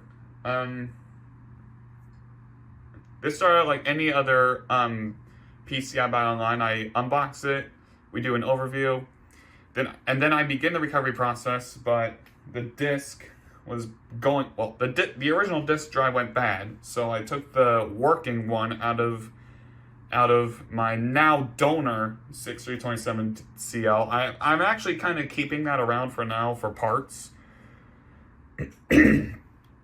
And, well, the DVD drive was basically the only thing I could salvage from it, like, technically. Alright, so I swapped that out, and then we get the recovery process going, but then it takes for flippin' ever just to get that done. And then when it would finish, we managed to kind of get the process going a little bit. After the first two reboots, it basically gave us an NTOS kernel error, to where then I try a multitude of things, booting into my Windows Vista Ultimate DVD, and then just, attempting to rebuild the BCD that way, but it said that the version was incompatible despite it being Windows Vista. Because once again, this PC comes with Home Premium, and I was trying to do it from the Ultimate DVD. I then attempt to go into Hirons, but the version of Hirons but the version of Hirons I tried to run just flat out wouldn't work. On the boot screen, which is just a standard Windows 11 boot screen, it gave us a win load error. Or no, I think that is NTOS kernel error. I don't know. The original error we got was for WinLoad.exe. So then I go into Mini XP and then I try a tool called Ventoy, which lets you boot off of any ISO straight from a USB. And when I try to boot from the ISO, nothing happens. But then when I boot from the WIM file, we got an error message. So then I tried going into Mini Windows XP and go into the boot.wim file and copy everything from that System32 over to the C drive's System32 to absolutely no avail either. And I thought, okay, maybe running the recovery process again will fix it. So I let it sit there all day while I was at work yesterday, and it seemed to have worked, but then the exact same thing happened. So then I try another set of recovery media for dv6000, and that didn't work. It said that we had the wrong model, because I didn't want to use a set of Russian recovery media, which, yeah, I confirmed on VMware that one of the two sets of recovery mediums I got from that archive were Russian. The other one would just. I'm kind of thanked I didn't even bother burning the other set of recovery mediums from that, because that would have been Windows 7, which, of course, this machine doesn't run, but is more than capable of running, I'm guessing. So then I kind of reached an impasse until I got a brand new theory. What if it's not working because the serial number was a mismatch? Because you'll remember the dv6327cl overview YouTube short I made. You guys saw a completely different serial number than the one from this computer. So what I've done is I bought another set of recovery media from Computer Surgeons for this machine. Like, this very specific machine, very specific model number, serial number, because I'm guessing it's meant for just that computer only and nothing else. Because Computer Surgeons, the way it works is that you put in your model number, or I think it's like model number or part number. Like, part number will work. Serial number, you would think that the serial number would work in the search box, but no. Putting in the serial number will just give you a no results found. You have to put in the serial number once you get your model number, and then like the recovery is like tied to that. So yeah, and fun fact-ish, I kind of double ordered by mistake, because I got one of the characters in the serial number wrong, and I didn't even realize it until after I placed that order. So yeah, I'm going to hopefully get the correct recovery medium for that. So right now, there's really nothing more I can do, except for maybe putting Windows Vista Ultimate on here for now, and like seeing the performance of it and whatnot. But yeah, for now, there's really nothing more I can do with this computer except clean install Windows, which honestly, I'm thinking I might just do that. So I will come back once I have the Computer Surgeon's disc. Well, the brand new one. So, it's been a while, hasn't it? A couple of days have passed since the last clip. And as you can see here, I'm now running Windows Vista. But I just installed it off the DVD. And we don't have any of the drivers installed, well, except for the audio driver, because I'm pretty sure it's just using a generic driver. But, even more importantly, well, as of yet, I went ahead and made an order for a replacement recovery set, because I think the serial number, is tied to a specific recovery set, so that was definitely an oversight on my part. But I do have something in which I did mention that we would try out, and these just came in. A dual layer DVD. So what we are getting ready to do now is I'm going to copy the contents of this over to the desktop, and then we're going to try and burn the contents of that to a dual layer DVD, which I actually tried twice on my Windows 11 PC. Both times they failed. IMG burn gave some I/O errors and stuff with the disk, and Windows Disk Image Burner gave a completely different error that was basically about on the same track. So, going to, oh yeah, we don't have Arrow, and the highest we can go is 1024 by 768, I think. Yeah, and from the disk, I am not able to install the drivers easily. So, folder, HP.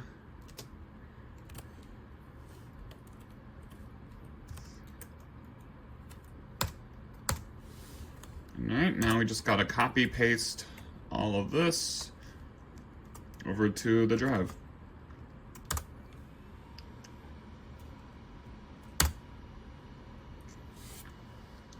So,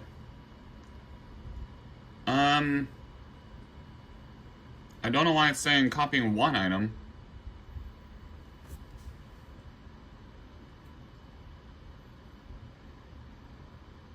Okay, there it goes. So when this finishes up, I'll come back and see where we can go from there. Also, it looks like this thing actually does hold a charge, so that's pretty interesting. Well, guys, long story short, copying off the DVD didn't work. It basically gave me an I/O error, so yeah, that basically doubles my confirmation about the DVD just going bad. Also, if I go to properties here, you'll notice that we had 2 days until automatic activation, and well, alright, it does detect the AMD Turion 64X2 mobile in here, and this is the experience index it gave. Apologies. The graphics and gaming graphics are what gave it the 1.0, but processor is a 4.6, the RAM is a 5, and the hard disk or SSD is a 5.9. I believe that was the highest in 2007. Anyway, it's about to finish up here, and then I'll go through the process of putting on a dual layer DVD.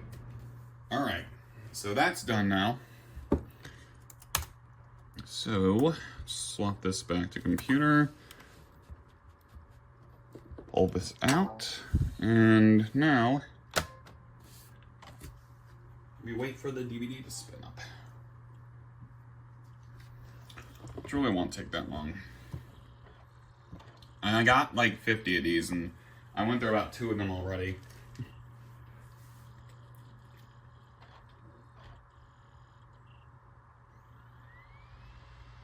I hope it's not. Yeah, I don't think it's an optical drive. I think the original disc was just going bad. Alright.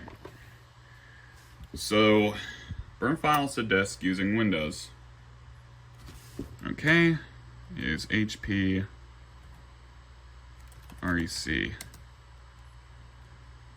And now it's got a format. Oh my god, I just keep bumping the tripod. Alright. It's gonna format the disk. And Lord only knows how long this is gonna take.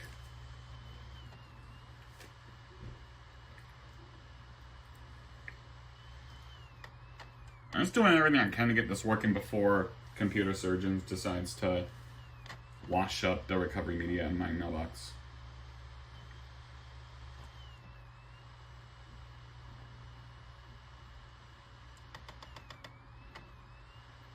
I've also had confirmed that this is basically a non-bootable fit. Well, actually, you know what I haven't tried yet is Plot Boot Manager.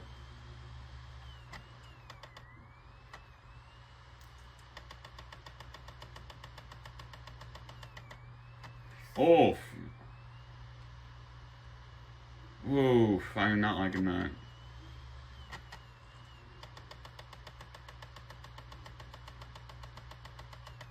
Oh my god, like, let me look at the disk real quick. Okay, can I just...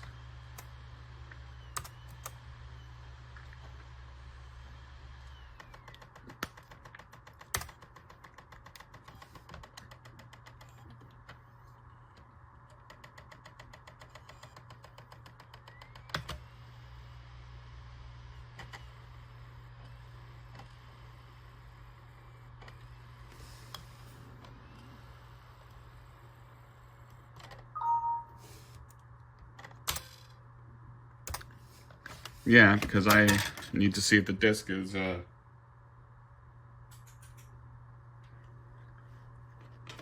Something might be up with the disk drive, I have no idea. Let's try this again, maybe? I don't have Plot Boot Manager on anything right now.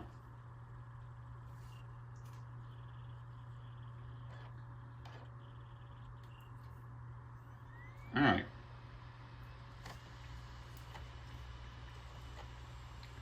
We need for it to show up again. Okay, there we go.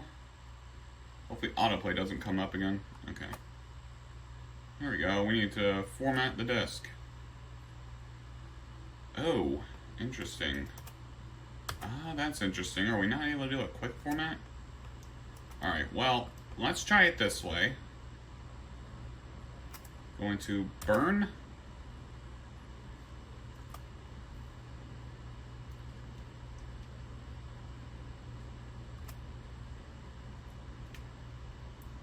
Alright. Just gonna do it on mastered. Disk title.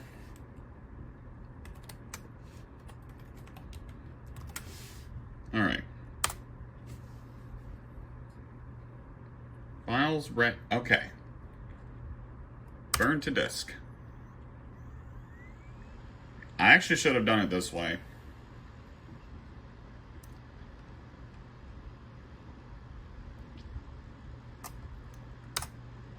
Alright, and go.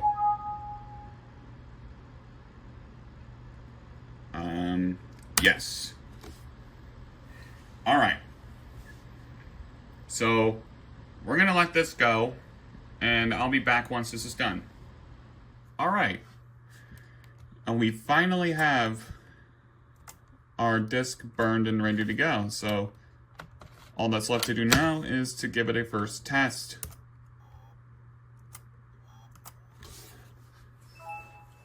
And again, if that doesn't work, then on this rewritable, I have Plot Boot Manager, and I have the contents of that disk on a USB drive.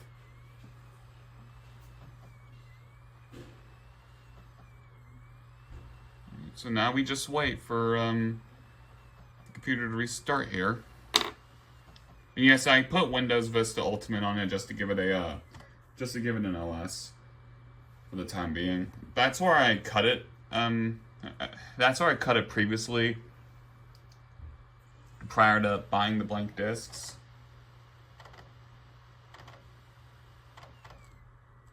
Yeah, that's sounding like I might need to use Plot Boot Manager. You know what? Let me try. You know what? Let's see if the disk will even boot first.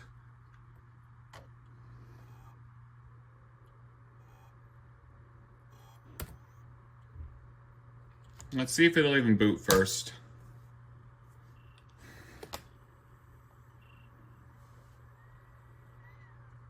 And if not, then we'll try out Plot Boot Manager.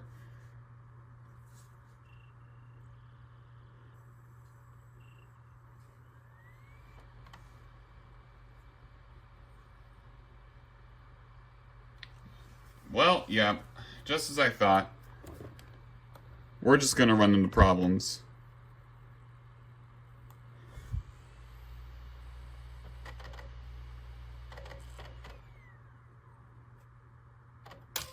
Alright.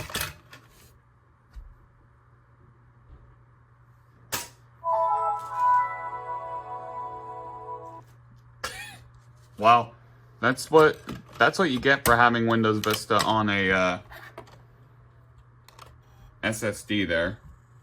Alright. I'm gonna go ahead and just power this off real quick and turn it back on.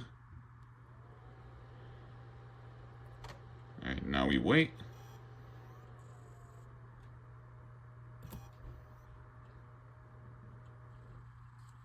Okay. CD DVD ROM. Okay. Now let's see if it just boots up how it's supposed to boot up. Because if we can't even boot from the USB or another dual layer DVD, then,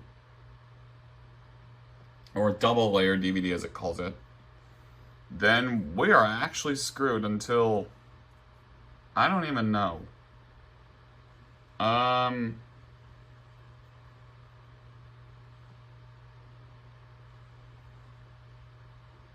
Okay.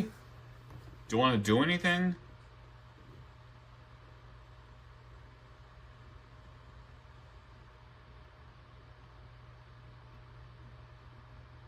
So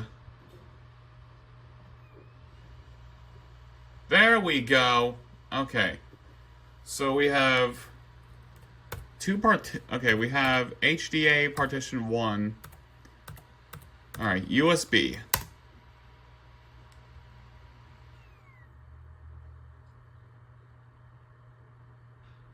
Oh, that's the issue. It's still all right, so it's still a Ventoy USB. Okay. I am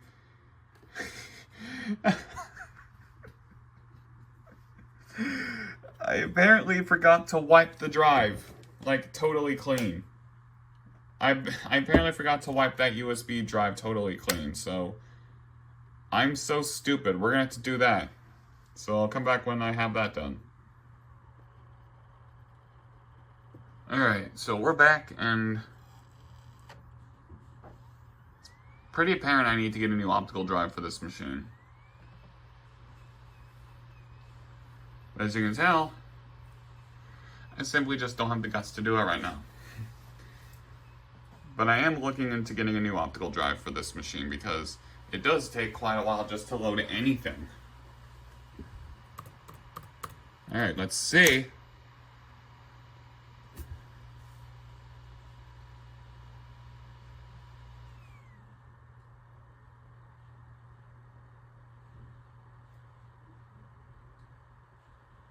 Yeah, I don't think we're getting anything, so looks like we're gonna have to wait until the thing comes in.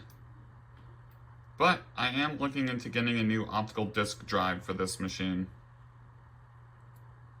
as well, so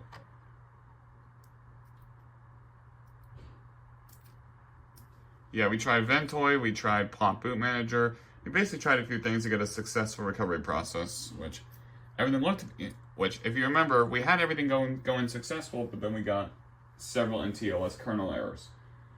But hopefully this will be fixed with the next recovery medium coming in. Hopefully. Well, we got it. We got the official, no. I got my replacement kit.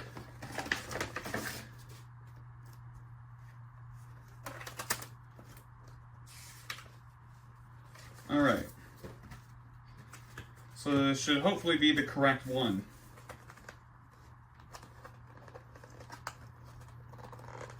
if I can even get this open. Alright, there we go. This looks to be contained in the exact same kit as, or the exact same packing as the other one here. Yeah, so I just said screw it and bought another, I just said screw it and bought a replacement disc because I think it was pretty evident that the other one wasn't going to work at all. And the disc went bad and the optical drive just wasn't having it. And you can see that they are basically identical discs. But I think we're gonna have a much higher chance of success here. So let's go ahead and get that in there. Yeah, and Pop Boot Manager is nothing is in the drive. Alright. If this still doesn't work, then I think I'm just going to need to get myself a,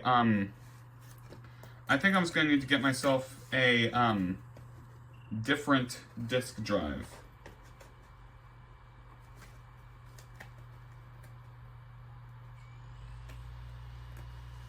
Alright. Well, guess there's only one thing to do now. Play the waiting game until the recovery process is done.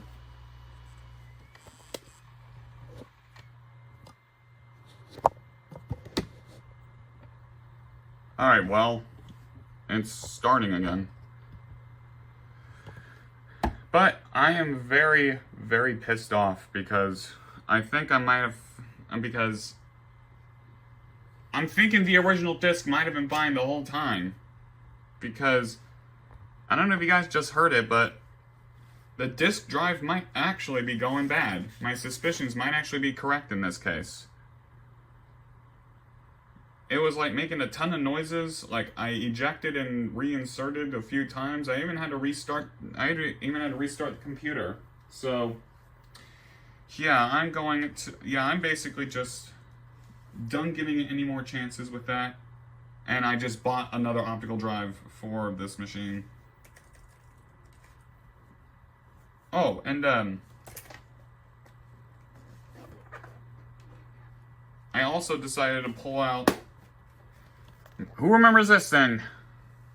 Yeah, my Intel Next book. I decided to pull that back out again because if I'm going to do any more upgrade sagas, I'd rather have notes right in front of me instead of having to walk back to my computer like my main computer quite a few times.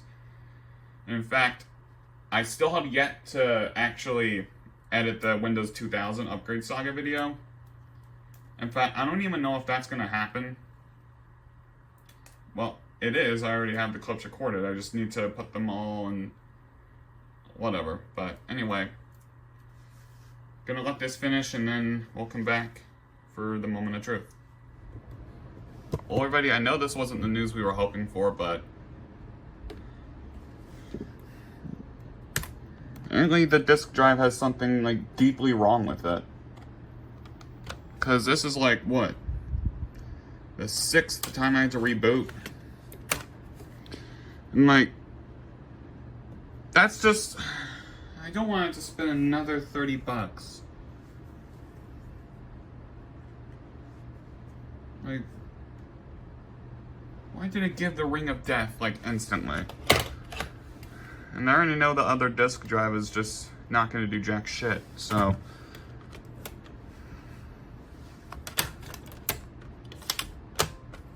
Just let it spin up, I guess.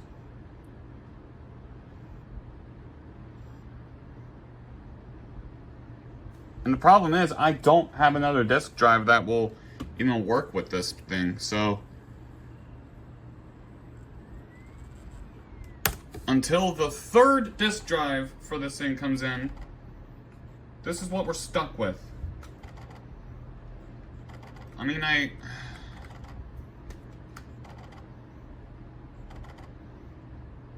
am looking into swapping out the parts in this here thing. You know what? Let me go get my screwdriver because we're gonna do that. Oh, hold on. There's music playing on that one, so. Alright. Just gonna Alright, we're gonna make a Franken disk drive. Hopefully the non-working unit will suffice here.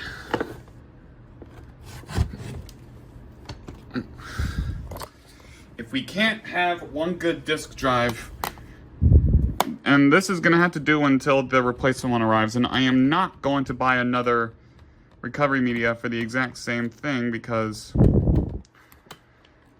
well, I mean, I know it's not too expensive, but it's just, I'd rather not waste my time. So, here are the two drives we have right now. It looks like this one is a replacement drive. Or, no, it's still from HP, but bearing like striking similar resemblances. And we're gonna try and use this here. First thing I gotta do is,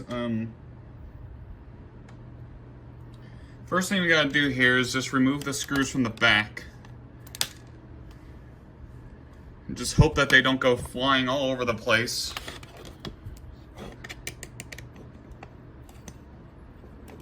Alright, so we have that taken care of.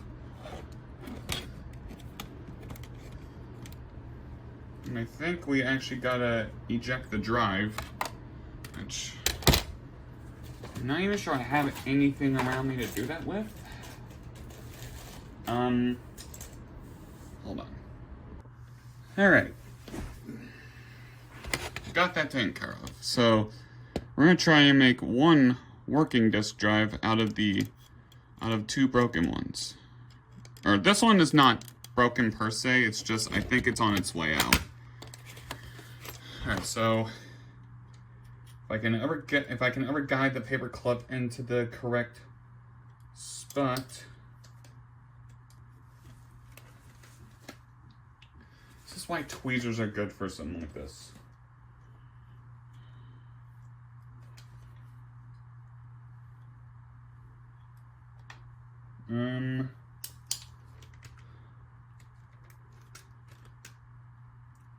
Oh, that's the other problem, is that there's a few more screws I gotta remove too, so. See if this is even big enough. Without having to put too much pressure on it. Well, I mean, I can try the other disk drive one more time. You know what? Let me try the other disk drive at least once more before. Well, I am gonna have to go get a smaller screwdriver, yes. Is it even functional? See.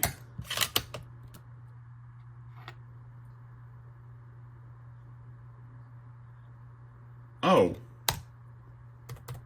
Okay, now it doesn't even detect the disk drive.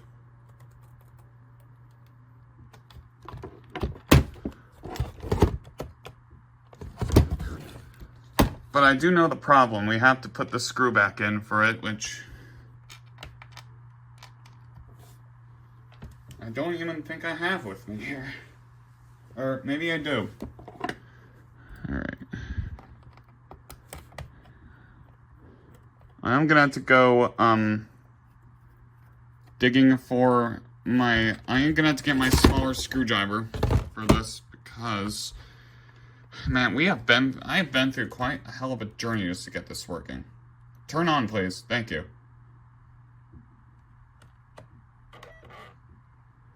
See, that's the problem. And it does detect the drive, too. So,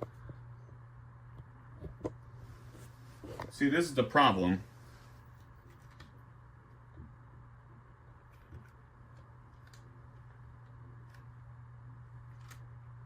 Alright, let me go search for my smaller driver. Yeah, I've got way too many, like, screws and screw bits in my toolkit, so. And no, it's not an iFixit ProTech toolkit, and yeah, it's pretty obvious this one is just gonna get nowhere.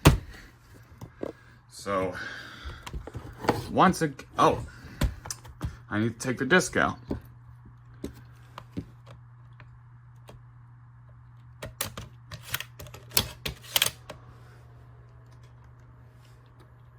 And I'm pretty sure the SSD is non-bootable at this point.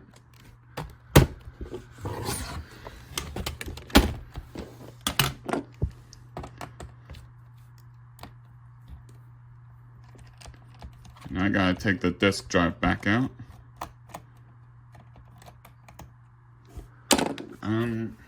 I gotta use the other one here to actually get that screw out. Alright. Now that I finally have the correct screw bit to work with here, it's on tight. So we need to remove the screws from the top here. And I am not 1000% sure what the issue could be, but I'm going to try and swap out the ribbon cable. I believe that's every screw on this thing, unless if there's a hidden one that I'm missing. Now when taking this thing off, be extremely gentle with it, because there could be fragile parts. So this is the inside of the laptop drive here. Oh, and I am gonna put the recovery disk on top of something that's not solid. Alright, so still gotta find a way to eject the disk drive.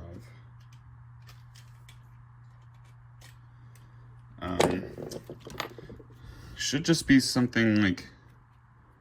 Oh, I think I have a general idea where to do it. Just, for whatever reason, the screw, or the paper clip thing is not doing what it's supposed to.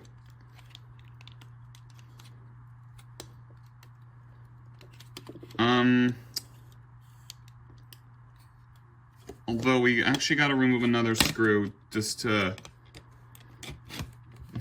get the part that I need out of the thing here. Okay, maybe not. I thought there was...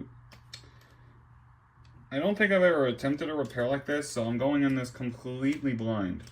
So I might do something wrong or something that I know some of you are not going to agree with me with. So...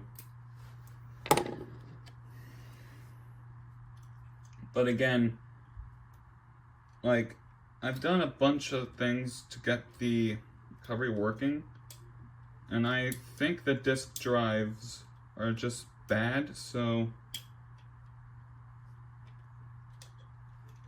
Okay, let's see if doing the paper clip thing on the other drive will make it open. Okay, I'm not even sure this paper clip goes in far enough. Well, either way, I gotta remove... Well, either way, I gotta remove the top off of that thing too, so... Even if this doesn't work, then... we still have an objective here. Okay. Oh, and I do have one more trick. Even if those don't work, we're gonna use the lasers off of this thing. I forget which laptop this came out of, but this will also, I think, do the trick. And since I don't think I have that PC anymore either, we're gonna have to take the back screw bits off of this one. Okay, clearly the small screwdriver won't really work, so it's gonna be a normal Phillips head driver. And why is it not coming off? Right. Oh, there's 3 and not just 2. Okay, well, I'm not... Maybe I don't have a long enough thing here. Well, let's see if the paper... Okay. Yeah, we got that one out. So, if I can just move the smaller screws over. And now, without closing this, we gotta remove the screws out of here.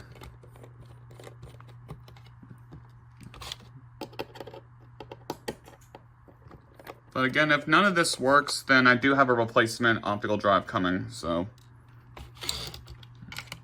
Yeah, I actually made that decision when I heard the new disc make the exact same sputtering noises that. Oh, so okay, so that didn't even matter to begin with. All right. So really, all we need here is the ZIF connection, which we just gotta gently remove. If I can't even find the beginning point. Okay, so just gotta remove this piece of tape here. If it ever wants to come off.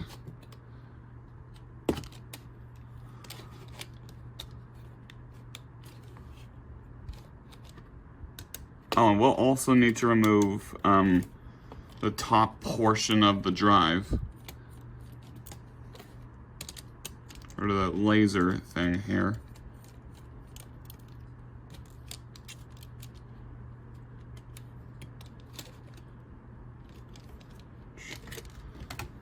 Is there something like stuck on top of it?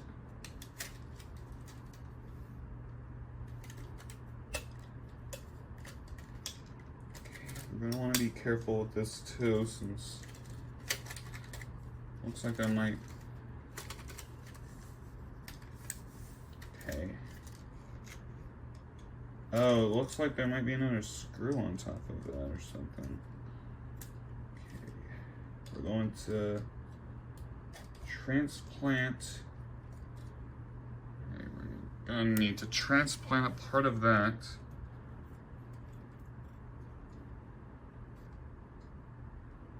I just don't see an easy way for it to come out. Okay, well, let me try once again to remove. Okay.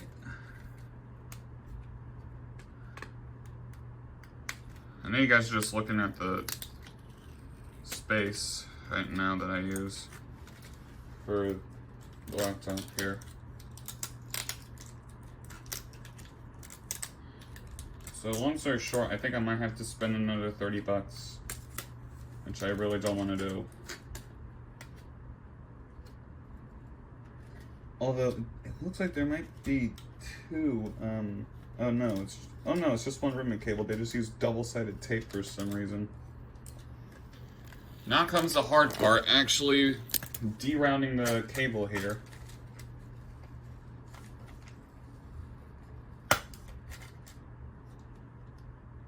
And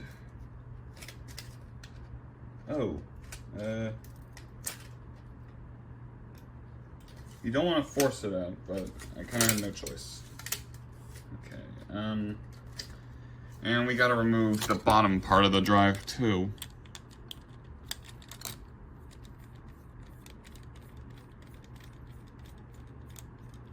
Which has a couple of longer screws, I feel like.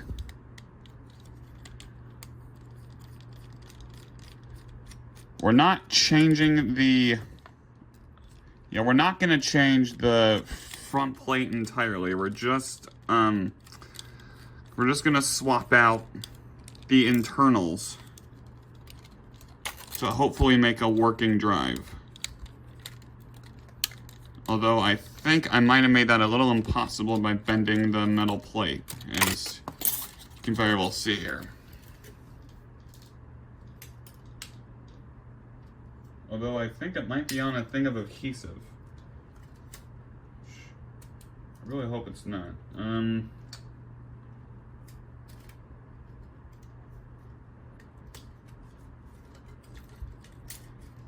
Yeah, I think it is on it.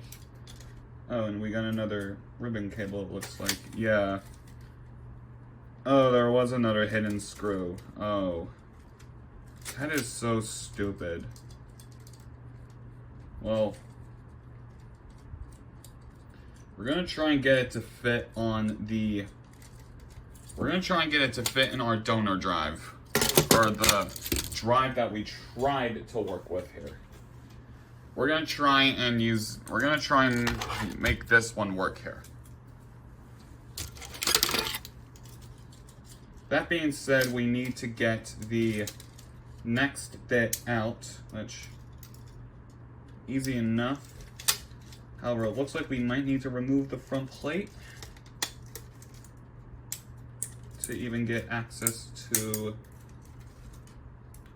that bit of the ZIF connection. And I know it's off camera, but that's just because I'm having to look at it from the underneath here.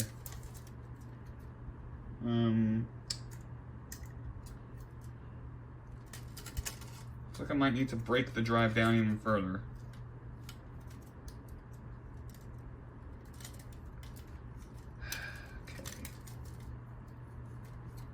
And where can we...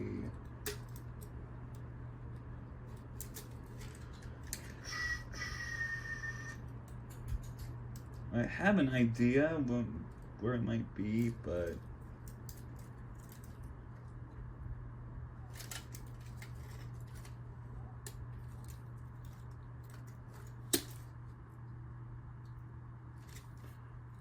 Okay, so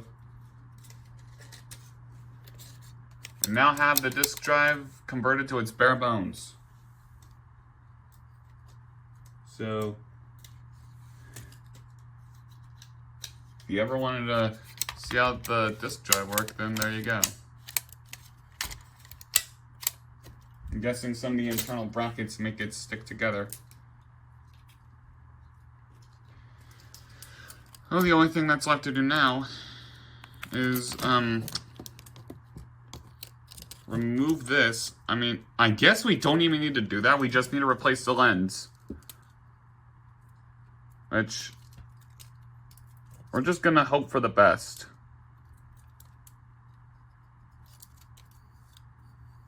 Which I'm not even sure this is going to fit whatsoever, but we will see.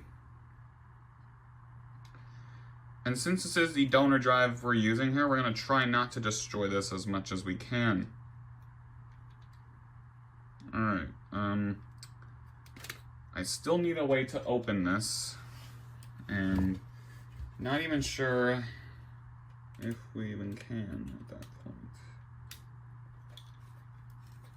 Let me see, scrunching it together.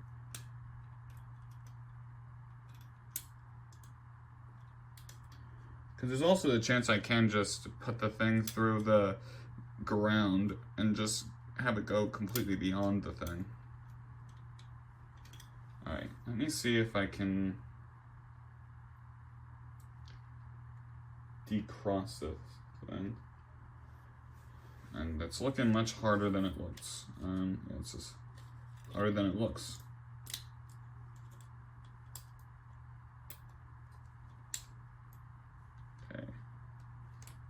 Yeah, you know, I'm thinking I'm just gonna have to break the front plate. Okay. Don't worry, we'll put it back on. Alright. Now I got a much better look into ejecting the thing, and there we go. Oh, yeah, because it's a quote-unquote IDE thing, it's looking a little bit weirder. Alright. That out of the way, we gotta replace the lens. I'm going to try and not destroy this here, because we are going to need it. So, looks like we gotta do the exact same thing here, just remove all the screws. Except it looks like there's more.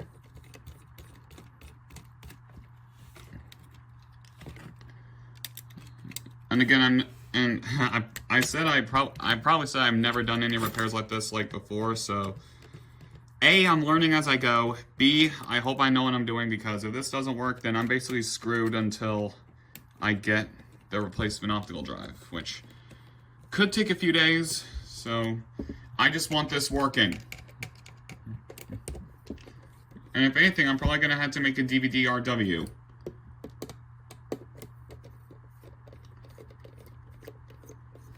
which I have had multiple problems with already, as you guys saw in earlier clips. Alright. Oh, that, okay. That should have been everything. Wait, is there an additional screw I missed? Let me look around. I don't see anything, huh? Or maybe there was one that was... Alright, there we go. Oh, hang on a minute. You guys see something wrong with this picture? Yeah, that's not even screwed down properly. And... Oh, looks like all the zero insertion force connections are still proper. Maybe it could have been a screw problem. Do I have... Okay. I have a couple of them. I'm gonna try just screwing down.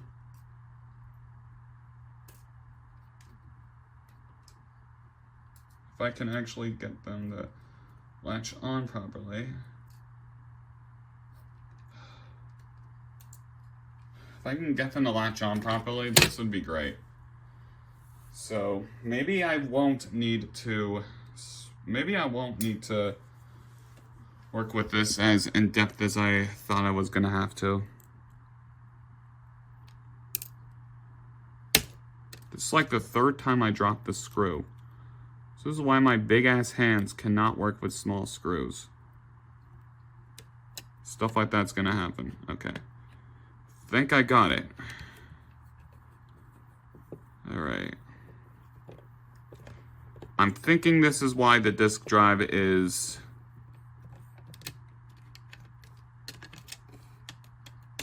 Okay, well, the screw is kind of jacked up still, but at least we got something out of it. Okay, I think I might have just made the other one legitimately stuck.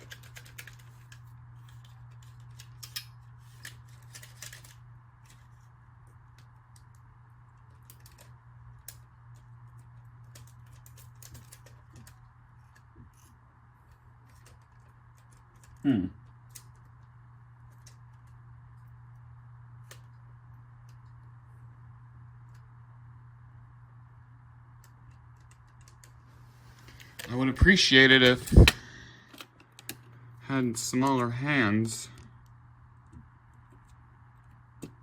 Like the guy who self-proclaims himself the greatest technician that's ever lived.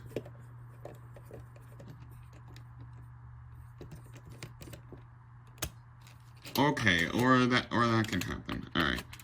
So I'm just gonna... You know what? Why don't we just test this out? I'm just gonna loosely place this back together. If I can actually figure out which way this goes in.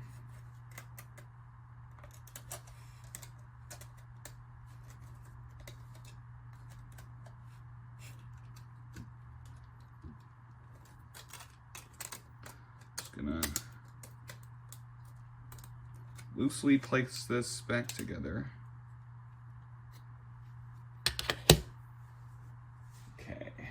And then I believe, alright, so we're gonna try this out.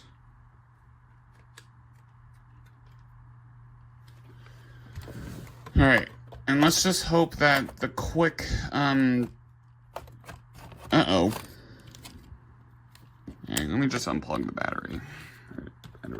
AC, to make sure nothing gets caught on its way in. Why is it getting stuck?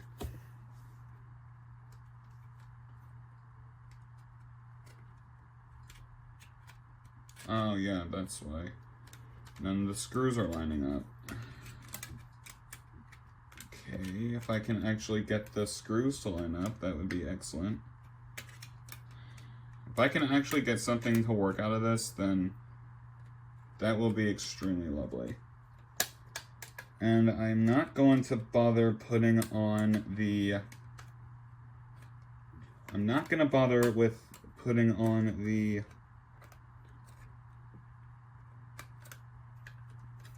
I'm not going to bother with putting on the cover yet. Okay, you know what? I'm just going to leave it like this.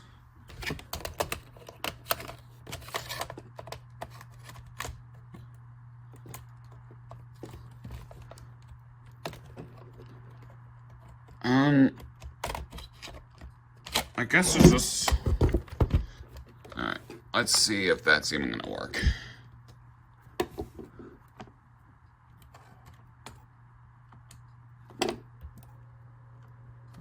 If I can figure out which button's the eject button. Alright, looks like it's still detecting the drive. Alright, so it's gotta be very, very careful with this here. Let's hope my...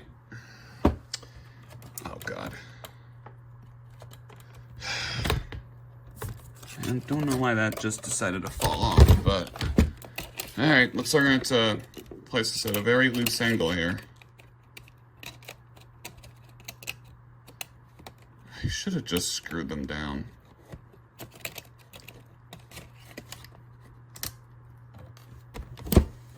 Alright.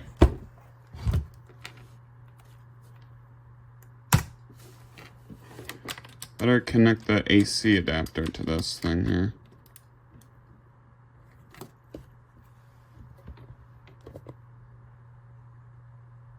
Will we get a Windows is letting files? No, let me reboot.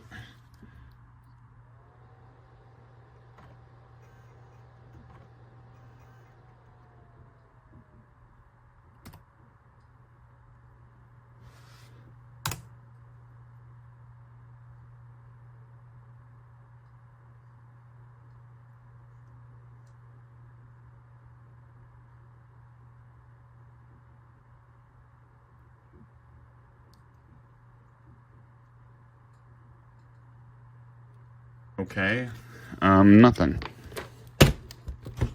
Alright, now I gotta get this. Now I gotta get that out of the computer.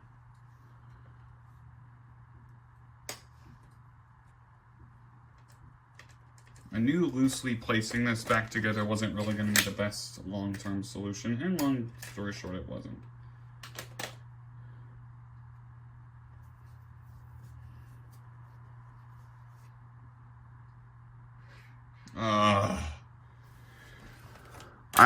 I'm gonna hope this thing still works on my main computer, because I definitely am gonna have to use an external drive or something to copy the contents of it somewhere else.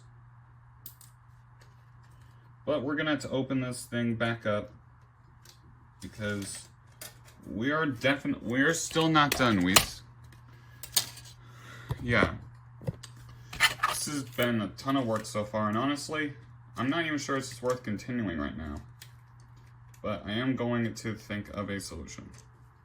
Alright, I know this isn't exactly what we're hoping for either, but we're still going to try and get this working. And how? The external disk drive again. However, this time I've come prepared. I actually formatted this USB, and now it has the contents of the Plot Boot Manager ISO. So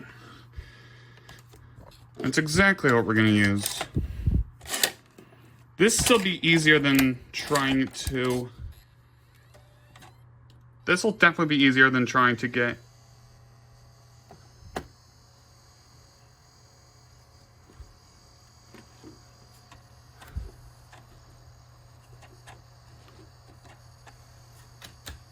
Alright. USB hard drive.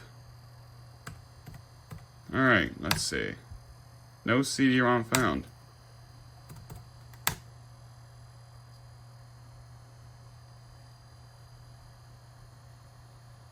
Alright, let's see what we get out of this.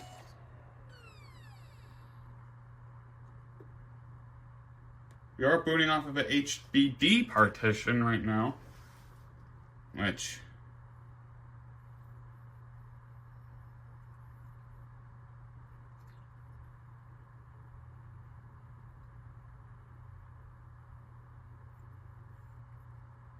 Okay, what's this?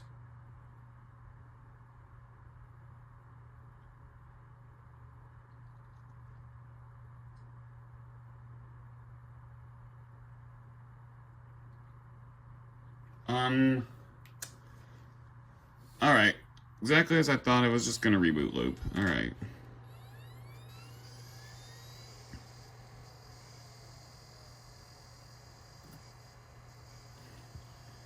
It still does detect our external disk drive, though.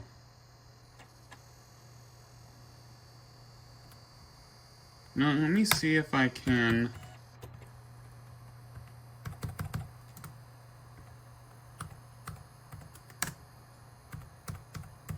Huh. Alright, so it's not even gonna bother detecting the, It's not even gonna bother detecting the drive and the BIOS are on boot?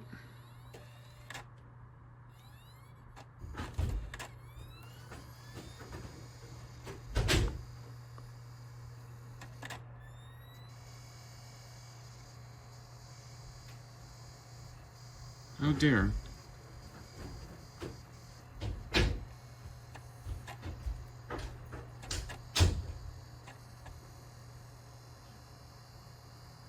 Oh dear.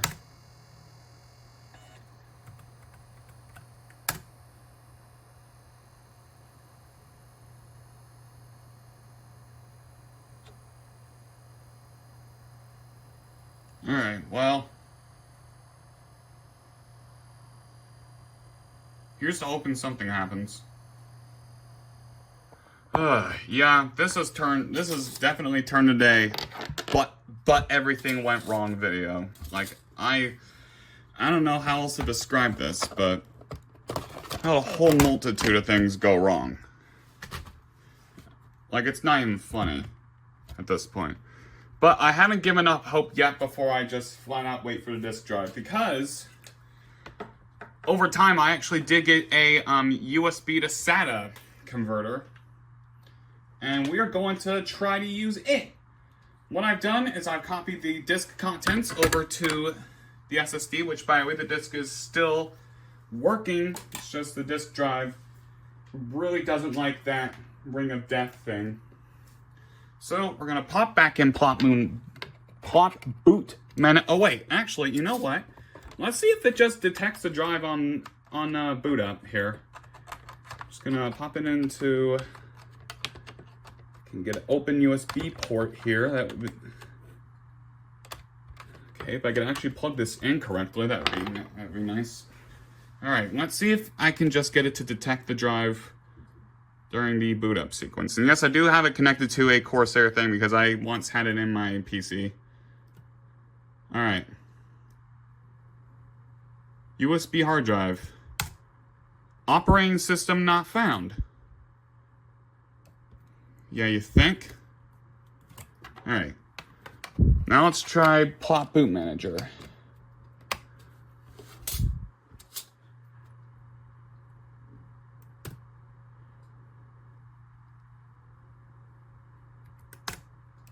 Oh. Yeah, it now thought there was 2 hard drives.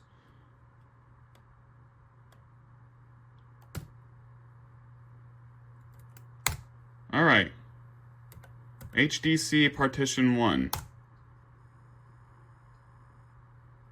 Oh, I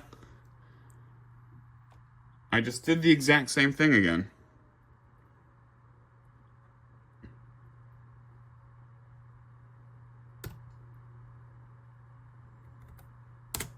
We're basically having to go off of, yeah, we don't have a USB, or CD, all right, USB. Are these not bootable? Like, I really don't get this. Like, I should just get it to boot up properly. Like, what even happens if I try to boot off of the hard drive now? Like, let me just see what happens when I try to boot off the hard drive. Or the internal drive, I should say. Infinite. I don't even know, like, what to do at this point. I am at a loss here. I am at a loss here. Because, like, what the hell are we supposed to do at this point?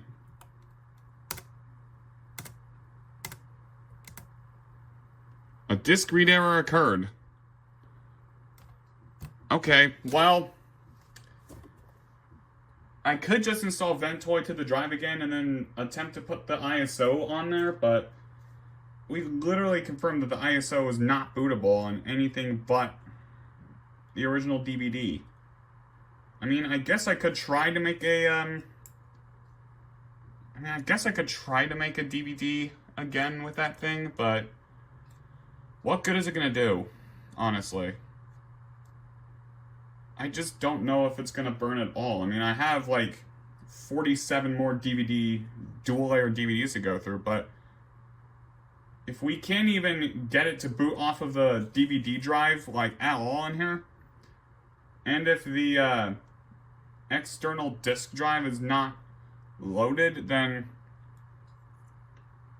if the external disk drive is not loaded on boot here, then I legitimately don't know, like, what else to do in this case. Like, I think I'm gonna, I don't want to do this, but I think I might have to run the thing with the top off just to even get the disk drive to function properly. I mean, it's just ridiculous. I mean, I don't know what else to do right now. I mean, I guess I could try to put the disk drive, like,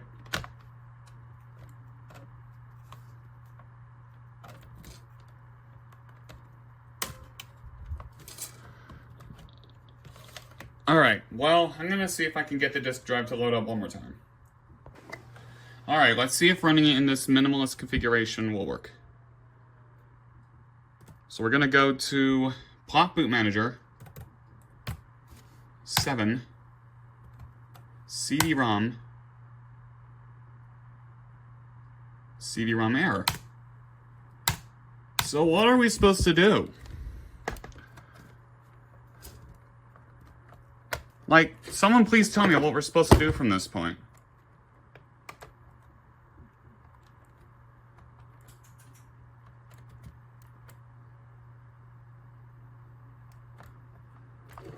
Can't even find the eject button on this thing. Oh.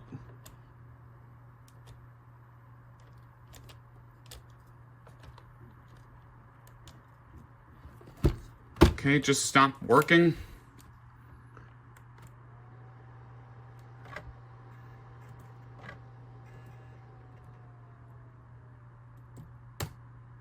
Alright,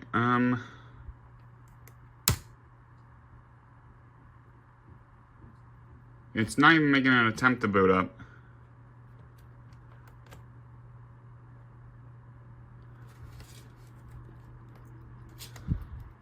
Alright, well,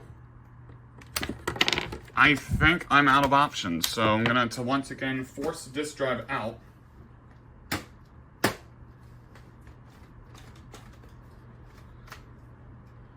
Why does this keep happening to me? Like,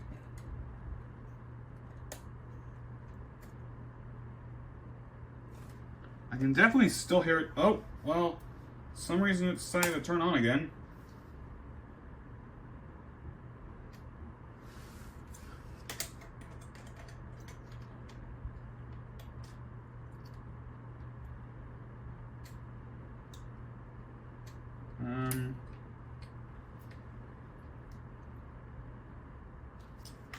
Alright, let me remove the battery, so that way I don't accidentally turn this thing on again.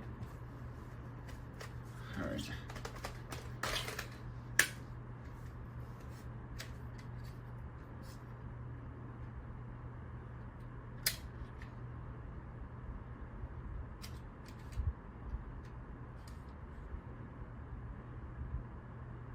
yeah, that kind of sucks, but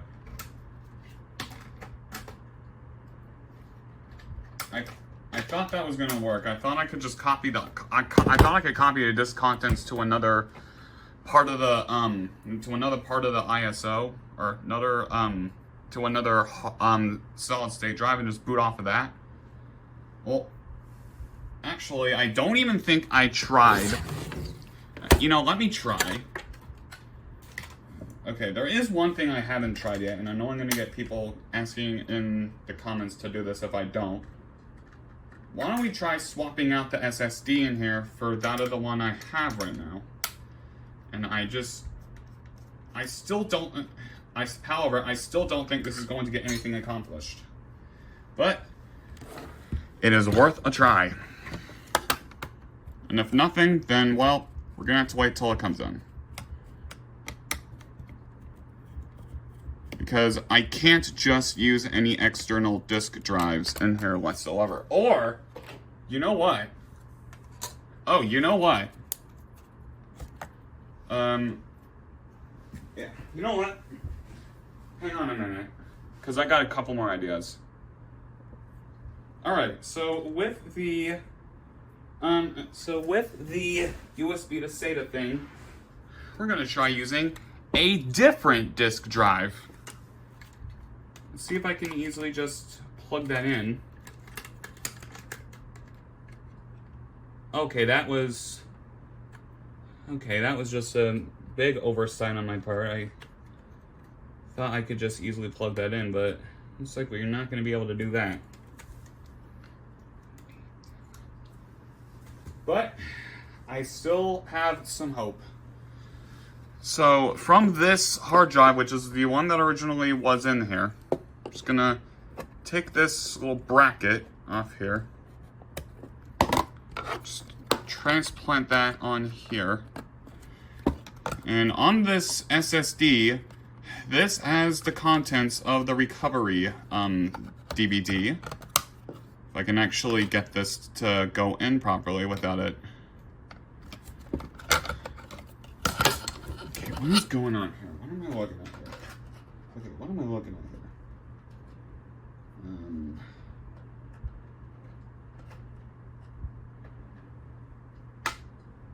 Okay. Should be secure. Okay. Now I just gotta find that. There it is.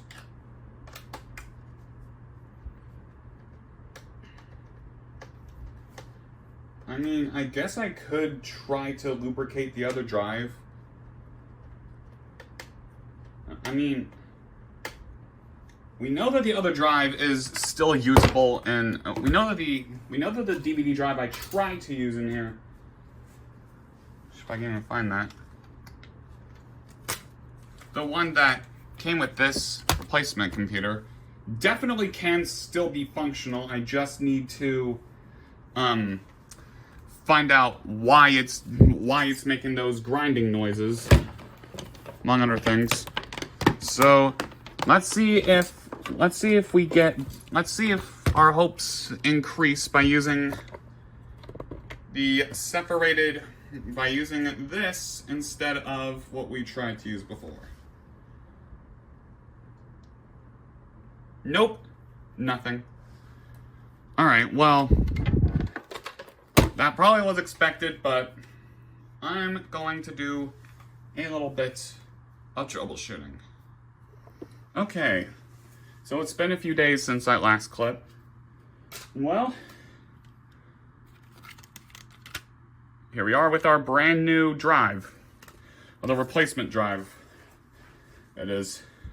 Also, I put the original SSD that I wanted to use in this machine back in here. So since I'm still bound and determined to get this working, I sprung out and got another disk drive. Thankfully, these are inexpensive online.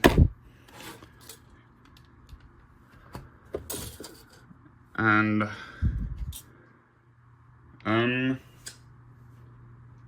thought I had the screw for the disk drive somewhere.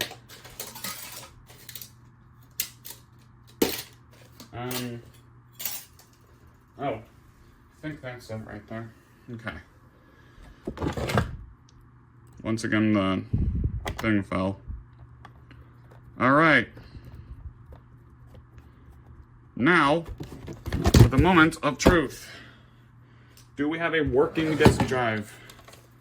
And I'm pretty sure the listing said it was tested, so that's very important to note. Is that when you're buying disk drives, you need to make sure that it's tested or it works.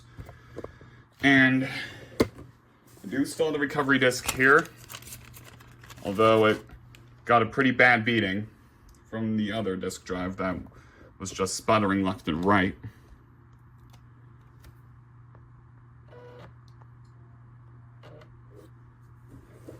That sounded a little bit better.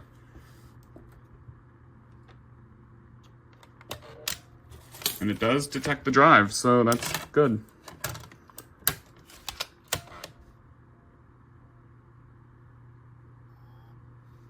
Oh yeah, that sounds better.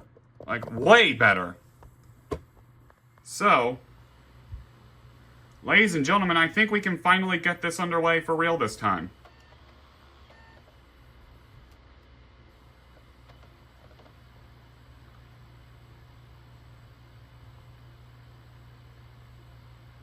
Oh my god.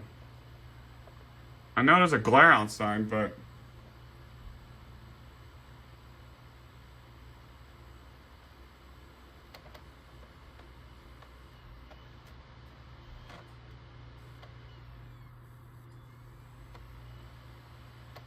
And if this still doesn't work, then I can try to write the contents to a, uh-oh. Well, we'll just give it a few. Alright, so we're going to try and let it boot up on its own here.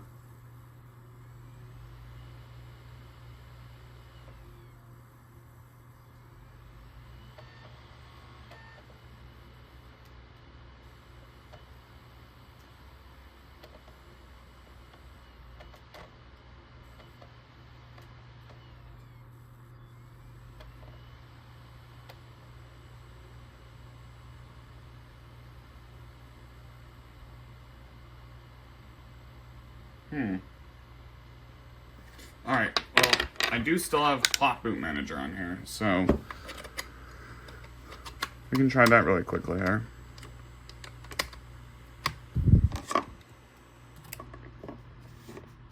And I guess I also didn't try my Windows Vista disk, but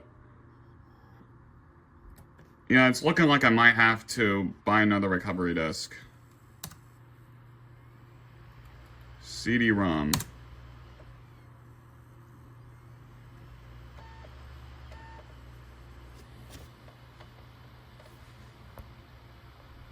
Alright, it's taking longer this time.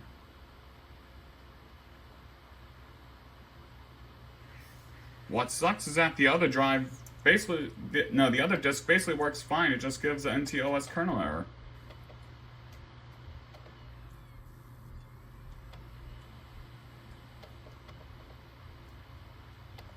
And no, there was nothing in the drive when we got it, so.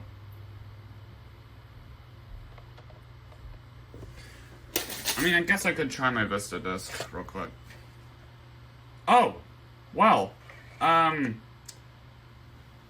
okay, that's something. So, okay, we got somewhere. But it's not the news we want. Well, I mean, I guess I can try writing this to a rewritable, or no, a dual layer DVD, but I don't know if that's gonna get anywhere, so I'm gonna do that. Alright, so we're back. A couple of things happened. Number one, this will be the third time I have to work with a disc from Computer Surgeons, because I just went and bought a replacement disc. Because, well, you guys saw what happened within the last act. Number two, we're gonna try and, oh, alright. Well, actually, no, let's just go ahead and try booting from my Windows Vista DVD. Hope something works.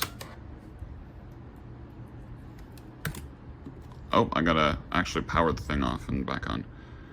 And number 3, I have yet another copy of this recovery disc burned onto another dual layer DVD. Alright, let's see if we have a working drive. I should have done this before I tried to boot off of... Well, would you look at that?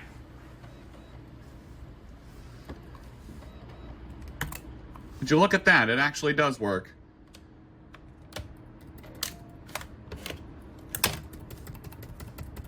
So the drive does indeed work.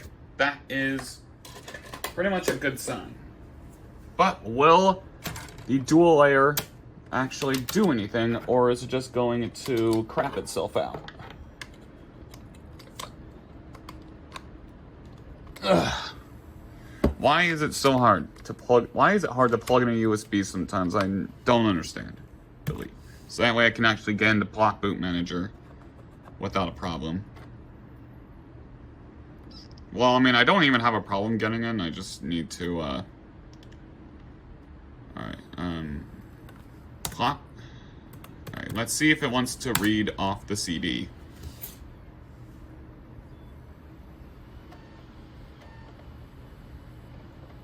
Taking a while. I did use Ultra ISO to burn this disc, and there were no issues.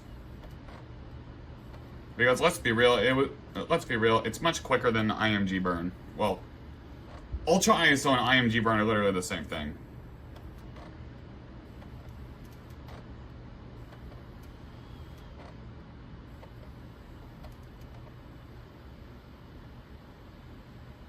Error occur while attempting to read the boot configuration data. Okay, well,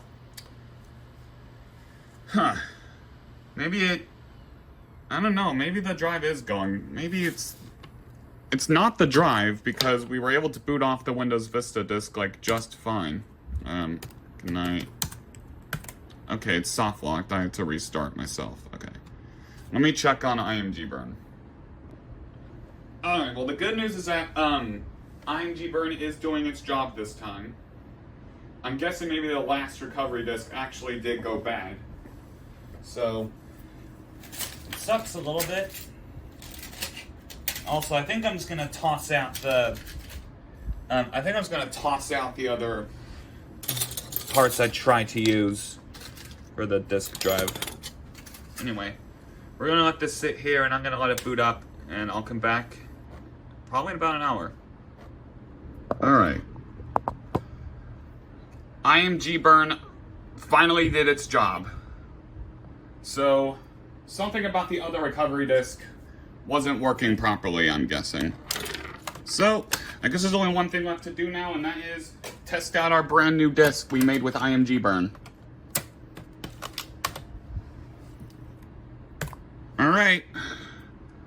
And if this works properly, we should get a Windows is loading files.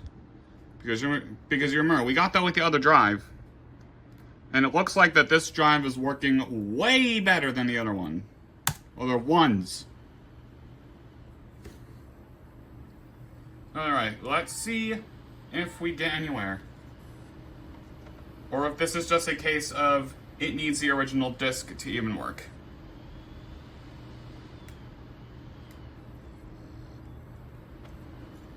Oh, and it's worth noting that,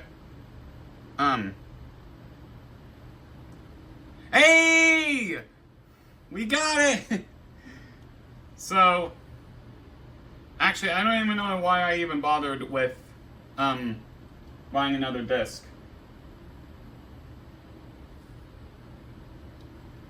When I could just do dual layer DVDs. Finally! This took way too long to get here. But now, I'm hoping we can actually get this like 100% to work. And then as for the other disc, I'll probably just toss it out and keep this one and the replacement. Which, yeah, this will be the second replacement of this disc that I now have And a backup too. Oh, that is absolutely... Oh, this is a victory right here. Now, question of the matter. Is this gonna give us no NTOS kernel errors? Because that would be nice. Maybe we can finally get this finished today. Or sometime today.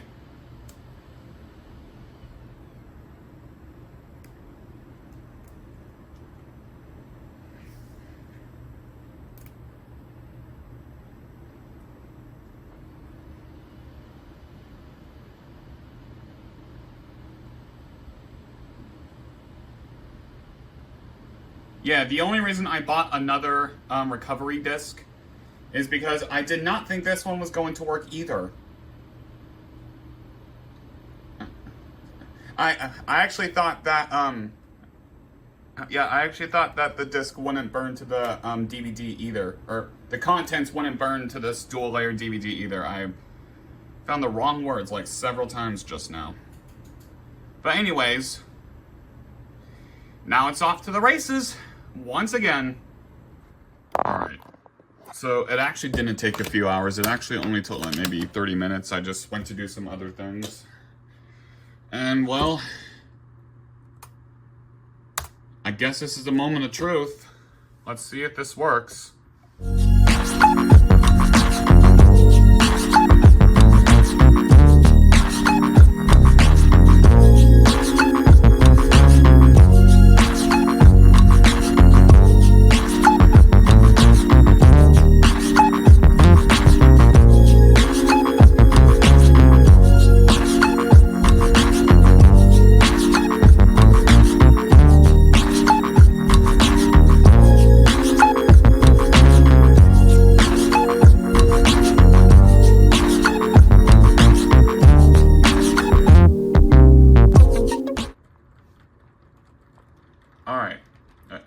First of all, it's raining outside, so if you hear any raindrops hit the rain droplets hit the window, then you'll know why. Anyway, you'll notice that it's taking longer this time for this for anything to even happen here. So this is why I'm kind of optimistic here that it is in fact going to work as it should. But we're not in the home stretch yet. We only just started.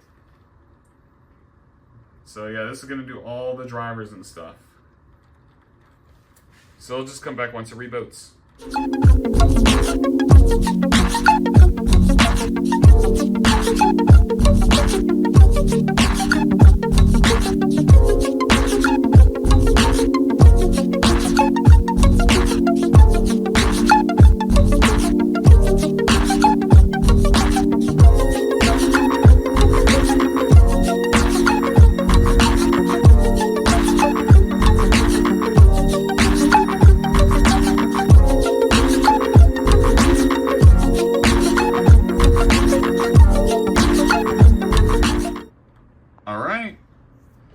It's rebooting. Now it noticeably took longer on the first screen, so I mean maybe, but let's see. Hey, there we go.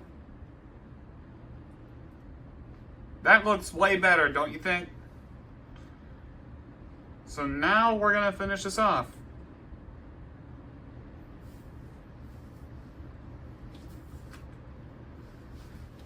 And there's the screen.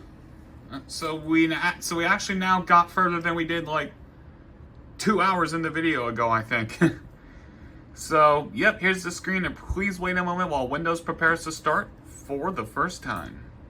Something you only get on the RTM release of Windows Vista, because you gotta remember both service packs actually do update that screen and this background too. And then, of course, Windows 7 is its own thing.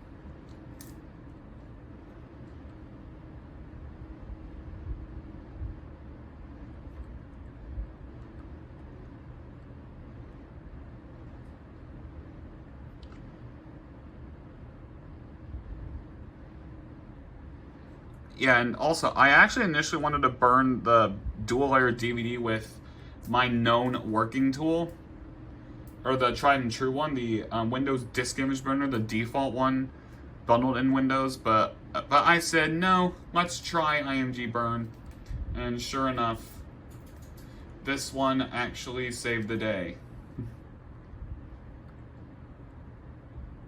Although, now I feel like I just wasted... I wasted my time going through all of that. But, then again, what really could we do? Since the other two disk drives that we had, including the one that came with this one and the working one from the donor, dv6327cl, wouldn't even work. And this also does prove my theory to be true. The other disk would have worked, but the serial number, it appears as though that each recovery process is tied to the serial number of the computer. So serial number and model number are very important when getting your recovery media for your PC. For any PC, actually. But especially HP, since if you get the correct PC but wrong serial number, like as you saw in this case, you'll get a bunch of NTOS kernel errors or WinLoad errors, as you saw. But we are finally getting somewhere. It should reboot any second.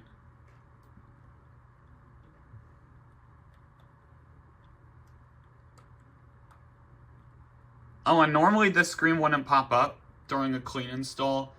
It'll just bring back up the installing Windows window that would normally pop up on an install of Windows Vista, like from the DVD.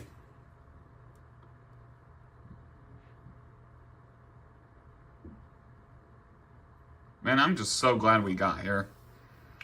This video is definitely the most frustrating one. This actually just about lines up with the HP Slimline machine from 2009 that I did. Because this is basically the same premise. I do unboxing, I do a failed recovery, I do like millions of things to try and get it working, only to find out that there was an underlying fix that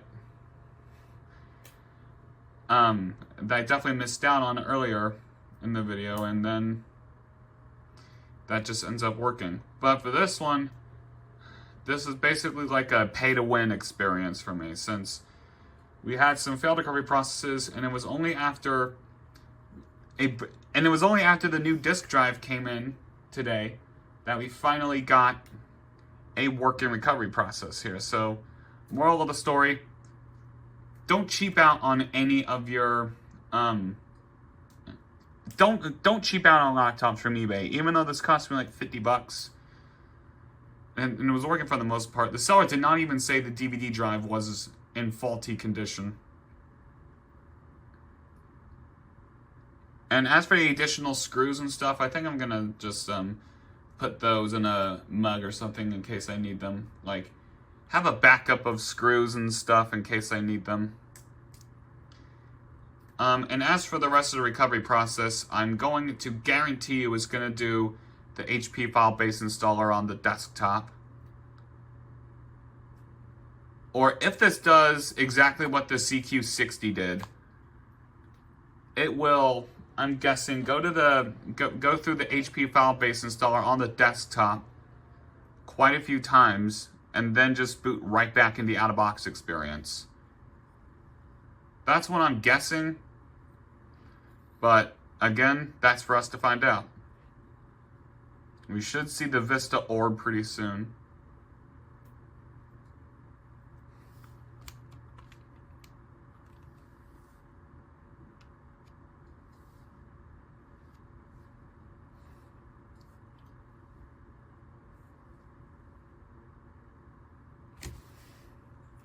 Right, there's the cursor.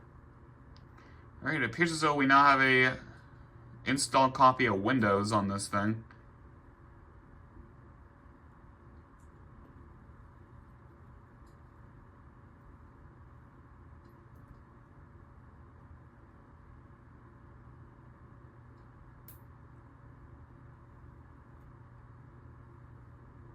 Okay, come on. Come on. You can do it.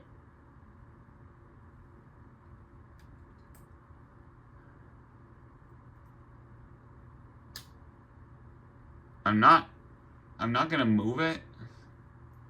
In case it's, I don't think it's frozen, is it? Hang on. No, it's working just fine. Just for whatever reason, it's taking way too long to display the Vista orb.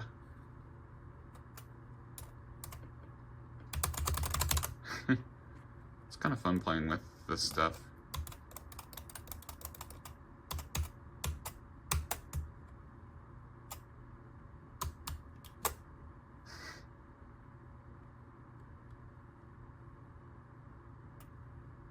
Oh, and the stickers on the PC, I'm not removing any of them. It's kind of like the HP Slimline thing. I do want to keep that sticker on there as much as I can. And I'm going to keep the stickers on here too. And as for this laptop, this might become my test box laptop. Alright. You know what? I'm just going to let this sit here for a while and then come back if something interesting happens. Okay, so something interesting happened here, and you'll notice we have a widescreen arrow cursor here. Turns out it was stuck there, or stuck, because it was actually installing drivers in the background.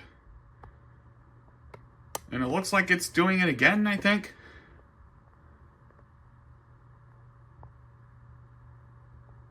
Yeah, like, I was playing my Switch and I saw the Vista boot screen come up again. And I was like, oh man. So, I wasn't going crazy, it was just installing drivers and I didn't even know it. Okay, interesting.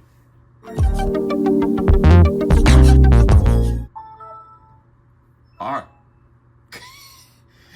Alright, cool. So, it logged in. And then it just ran something, and then it just reboots. Yeah, I ran a time lapse because I wasn't sure how long it was going to stay on that screen. But a couple of things happened. You guys saw the Vista boot orb, albeit very briefly.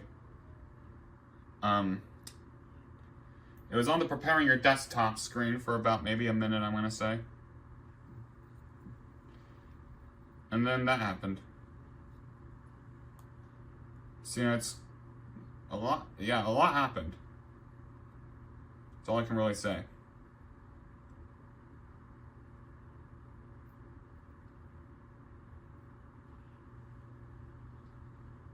Okay, now we're on the, now we're on this screen again.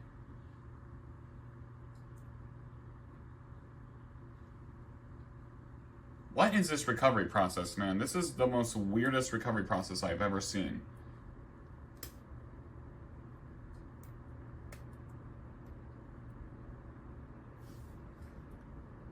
Alright. Well. Just had a little bit of things happen. We are now in the Windows Classic theme, as you can see here. Service to detect this status is turned off.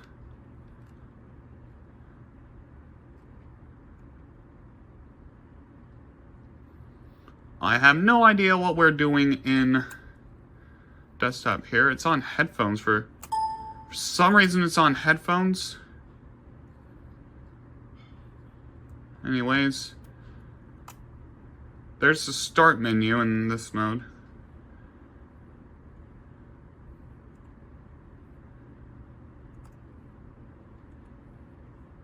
Oh, FBI GUI Manager. Oh. So here's the software's being installed screen again. have no idea why it's up in Windows Classic mode, Classic theme, but looks like it is going along just fine.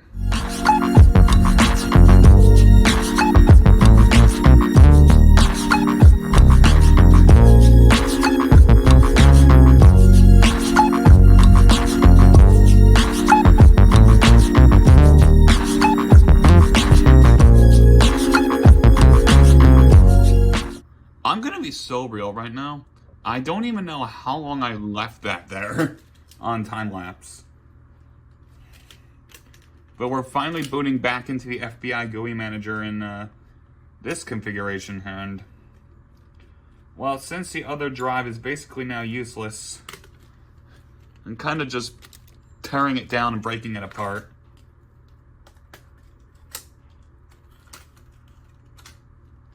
Because it's basically dead. Oh, okay, it's using the PC Angel Recovery Image Creator. Okay, that's pretty cool. I've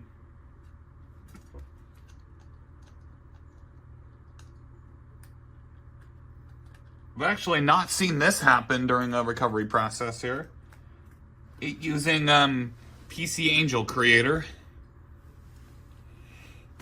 We able to interact with this? No. Theoretically, we should be able to.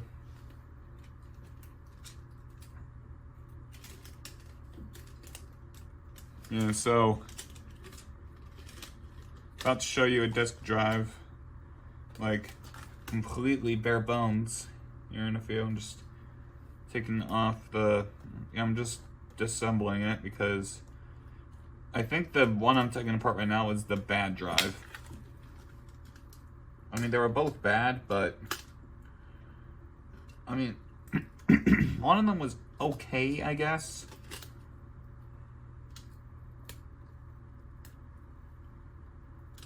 And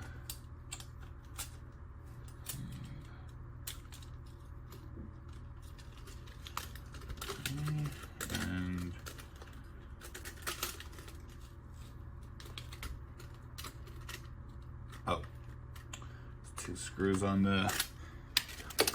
there's the PCB for it. We're not able to interact with this much. Oh, and it looks like it's just about to finish up here, because as you can see, the thing is all the way across.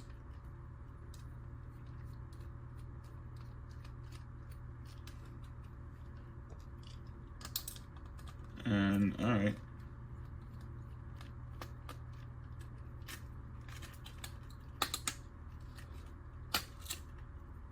All right, well, that came off rather easily. Now I can just slowly tear this off. So yeah, it stayed on that screen in the Windows Vista desktop for, I want to say maybe 30 to 45 minutes. As is pretty standard with recovery processes, it will take quite some time. Now for a quick, all right, now for something completely different for a little bit. So this here is what, that top bit is what's supposed to keep the thing in place.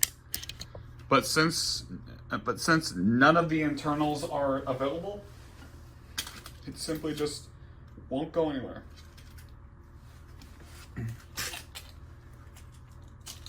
And then this is the ribbon cable. Well, what was the ribbon cable, going from there to the actual drive itself.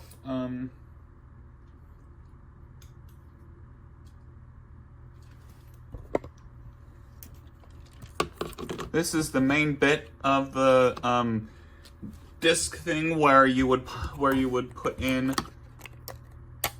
a disc here, and surprisingly, it still fits.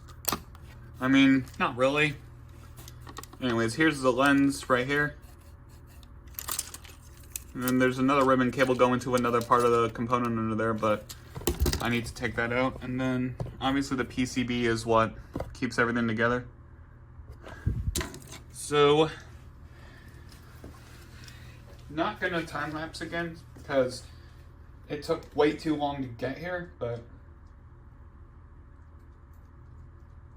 yeah, my last attempt of removing the screws to tear down a disk drive like we saw earlier in the video, I actually broke the metal part of the laser thing, or whatever you want to call it, off of there, and yeah, I know how to disassemble stuff, but reassembling stuff for me is mostly easier said than done. And well, the HP 6630, I must have done something, because the thing will like power on, like all the fans will spin up, but there's no display. And I even pulled out my 1999 Gateway PC, wanted to do a video on that, but once again, everything else works but the monitor.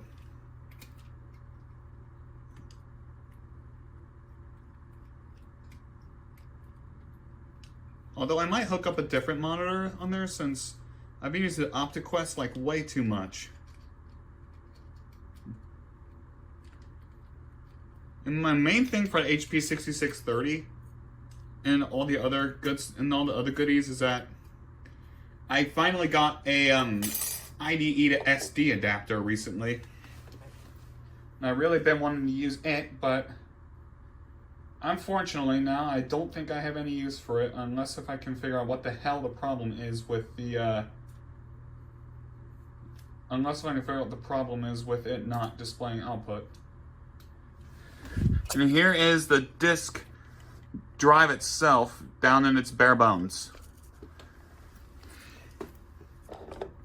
And I know this is off topic from what we're doing, but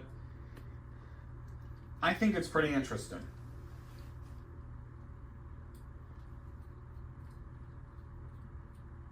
Oh, and also, something of note, for my main PC, I upgraded my external storage to a 5 terabyte drive. And honestly, I might save my content there from like going forward. So that way I can actually like have more space whenever I download my videos to edit together in Vegas, or edit the clips to make a single video in Vegas. Where does this ribbon cable go to? Oh, of course, there's a hidden screw. The bottom compartment. It doesn't even want to go out. Oh, it will, but just not without a fight.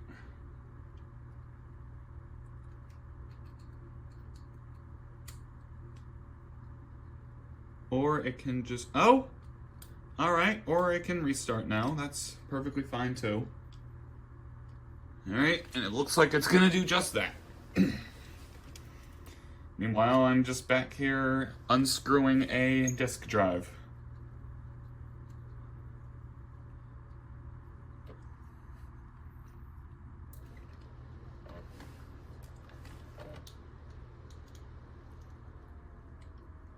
Alright, so what are we getting ready to boot into now? Same configuration or same thing?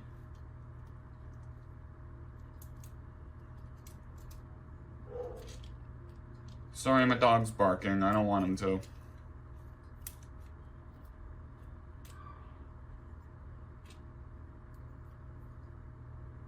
Alright, the disk PCB is gone. Alright, booting in here now. Alright, it's doing the image creation now. So that's what that PC Angel thing was for earlier. So we're basically done, but it has to create the recovery partition. It says do not disconnect from AC power or turn off the PC until this process is completed, and I'll be back once that happens. Alright, well, this might be interesting. Power just went out. And with that, I don't know if this will really be hindered much, but hey, we'll see. Yeah, since this is a laptop and there's a battery in this thing, of course we'll be able to get this done rather quickly. That being said, it just started down there, as you can see by that very faint green thing, and it's going across rather well, so let this be, and I'll be back once it's done.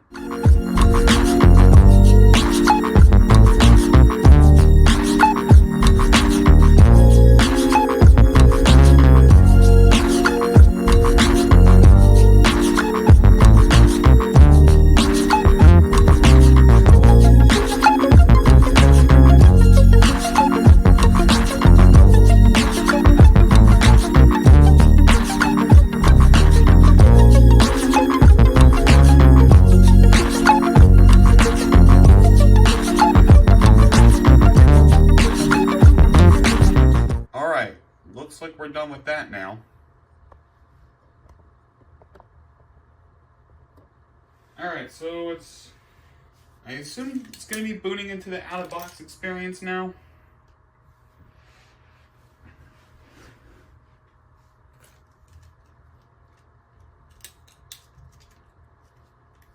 And this has been like the most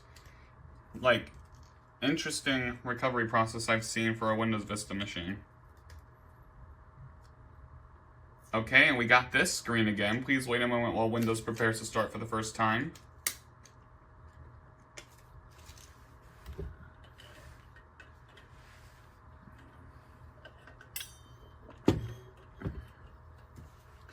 Yeah, this was for sure going to be a but everything went wrong video, but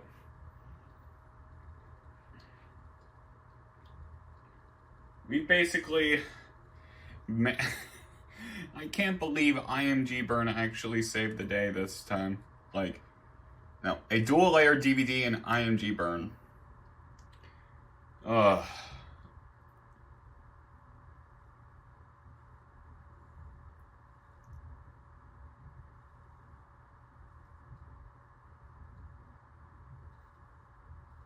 Yeah, anyway, we should be done here pretty soon. Oh, and yeah, power's back on. It was only off for like 10 minutes-ish.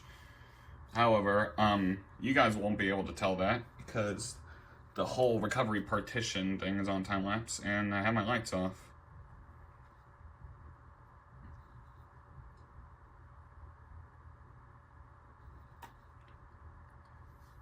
It's on this screen for longer than anticipated on an SSD. And we are booted off of the main drive, I think.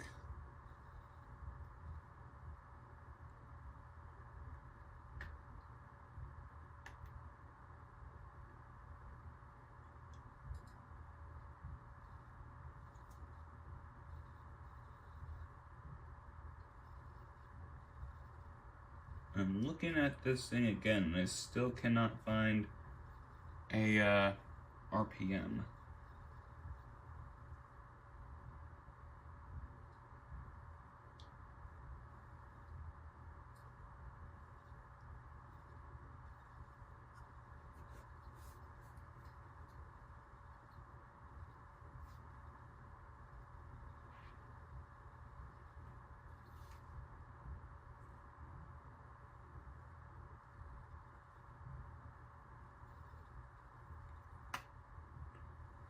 Oh, I wrapped this screen in a much higher resolution because the please wait is in a more Sego UI type font.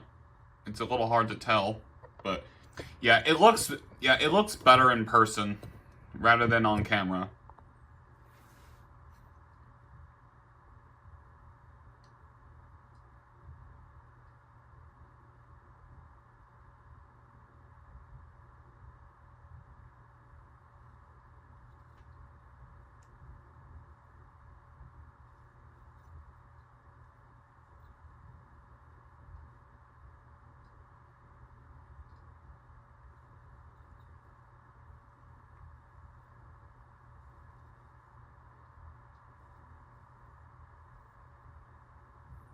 It should be done soon, I think. We'll pause here. Alright, so it rebooted again. Pretty evidently. Because we're back here again.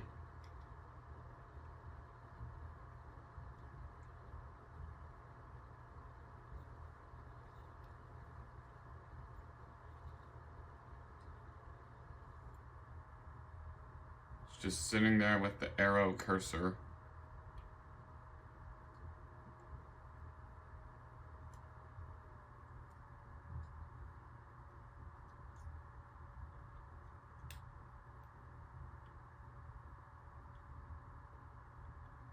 This is like the most messiest recovery process I've ever seen. It's not normally supposed to happen for...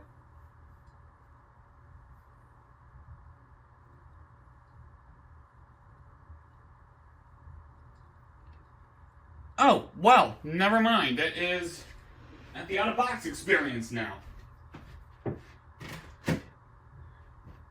So, let's go ahead and get through this. Finally. Man, it took way too long just to get here. I'm happy. Alright, and we definitely read the license terms.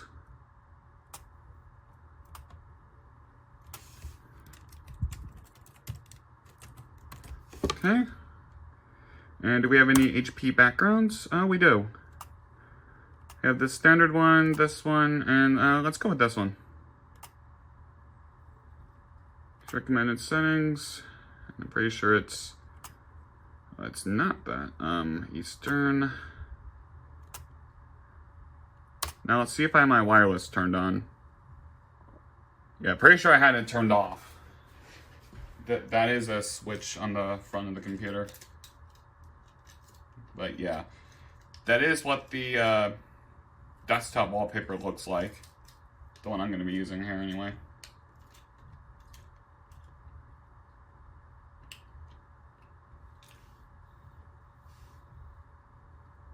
But yeah, this was probably one of the most messiest recovery processes I've ever seen by far, but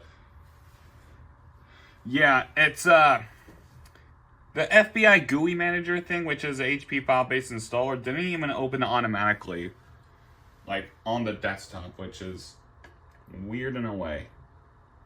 Alright, and now it's, I assume, running the experience index. Pretty standard on a first boot of Vista.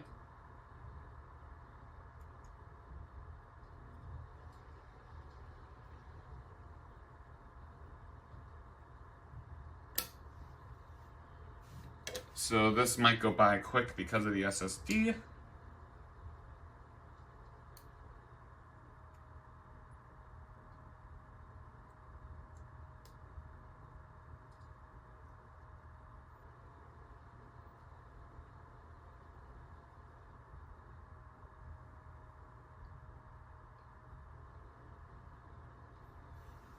Alright. Yeah, I do like the Windows Vista setup wallpapers when it's like high resolution, but low resolution yields pretty much similar outputs in that it's a little bit more scrunched. But yeah, this looks...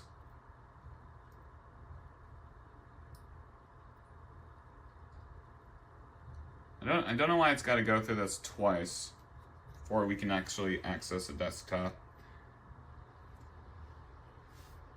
Yeah, now I have like 3 HP DVD DLs out here.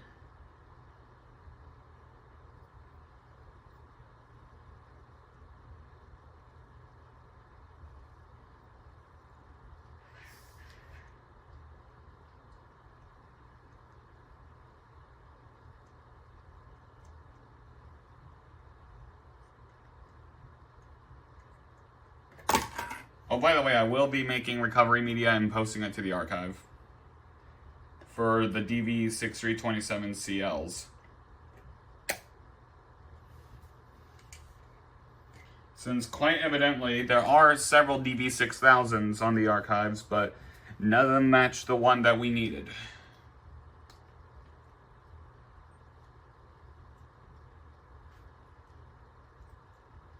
Also, I believe this was the last version of Windows to actually have these text blurs during setup. Windows 7 did not have anything like this at all.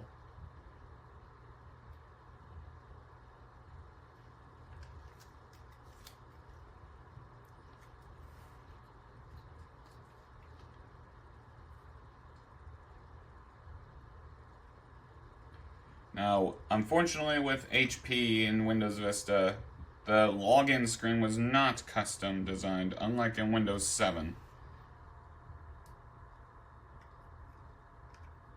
And yeah, this is basically making me want to buy that that SD card to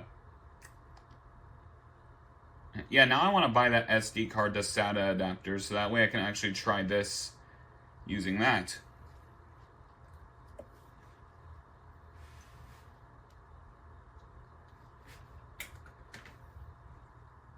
A more secure environment. Well, this was pre-Windows 10. Windows 10 was the privacy invader.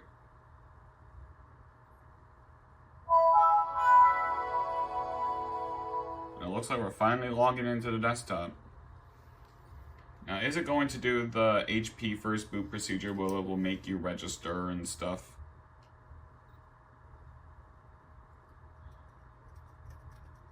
I would assume it would.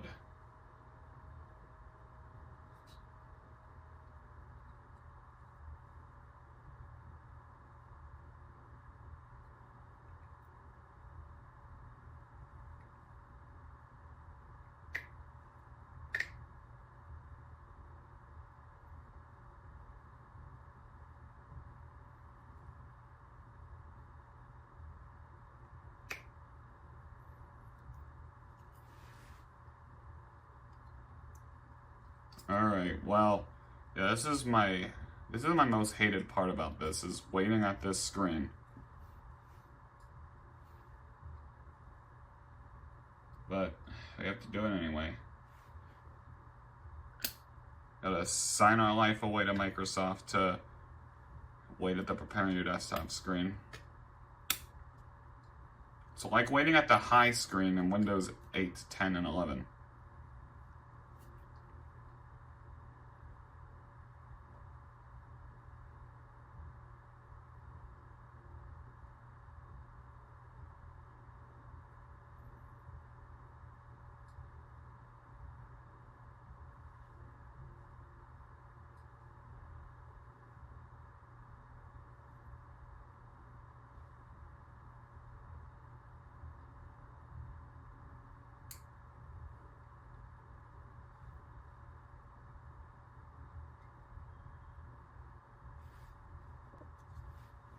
Alright, well, finally the preparing your desktop screen went away.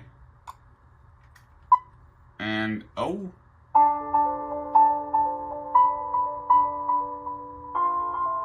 Let's see what we got here. This is HP Easy Setup.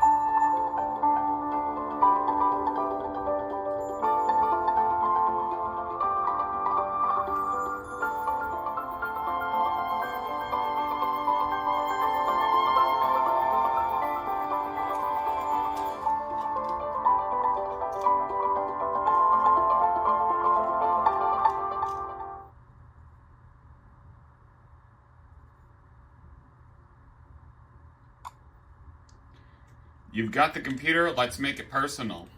Welcome to HP, where the personal computer truly lives up to its name. So, let's go ahead and hit begin and see what we got. We are just... okay, can we... Nope. Gotta sign my life away to HP. Let me do that really quickly here. Okay, so... we got that done now, and we're gonna keep this off. So we have notify me when HP, well, I'm just gonna go ahead and leave that. I don't think that's got anything to do with Norton. Okay, we got all that stuff. Yeah, let me whip past this real quick. Alright, just showed my email address, so Oh, it just showed me email address, so I don't. Okay. At HP, we're making it easy to manage your personal computer with new desktop tools like HP Total Care Advisor. Now you can monitor the health of your computer, check for software and security updates, and get the tools and help you need to keep your computer connected seamlessly and running smoothly. You can even comparison shop for the best prices on cool new products. So be sure to check out HP Advisor and use it daily, and get ready to make the most of your HP personal computer, starting now. All right. Well, how much do you want to bet that these servers are still active to this day? I don't really think there's that high of a chance of that, but you never know. Because I was still able to activate, well, actually, I did activate a copy of Microsoft Plus over the internet once. That was when I got the thing and put it on a Windows 8 computer. And yeah, I'm talking about the Digital Media Edition.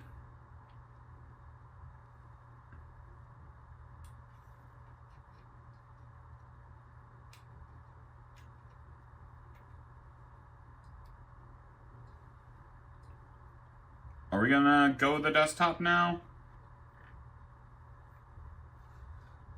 Or do I have to manually run explorer.exe?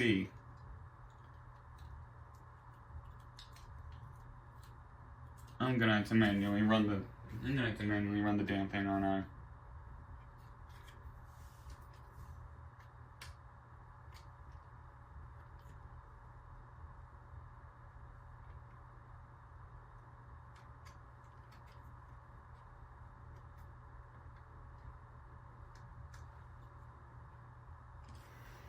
Yeah, it's clearly doing the exact same thing it did earlier. Just stay on one screen, like, almost permanently.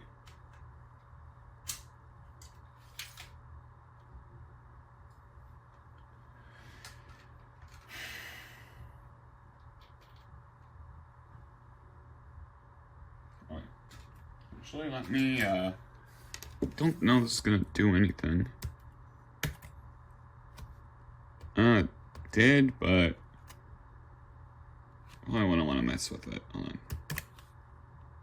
Start task manager. Okay. Run.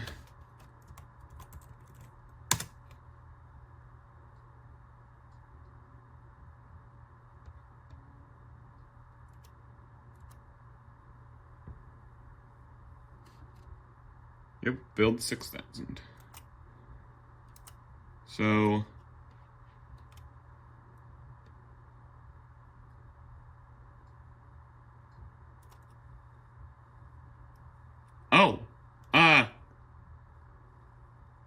there we go. All right. There's Arrow.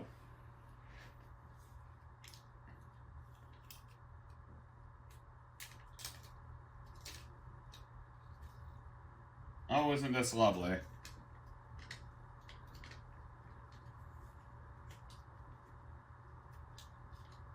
So yeah, unfortunately we are bottlenecked by the RAM, but that's fine. I'm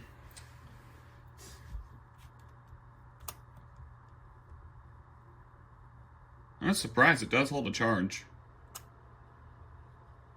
Hold on. Alright, well, unfortunately, it says there's no wireless adapter in here, so that's excellent. Anyways, here is what HP Total Care Advisor would look like in 2007. And you can make it a full screen application. I'm just going to dock the view. Here's a welcome center. And network assistant.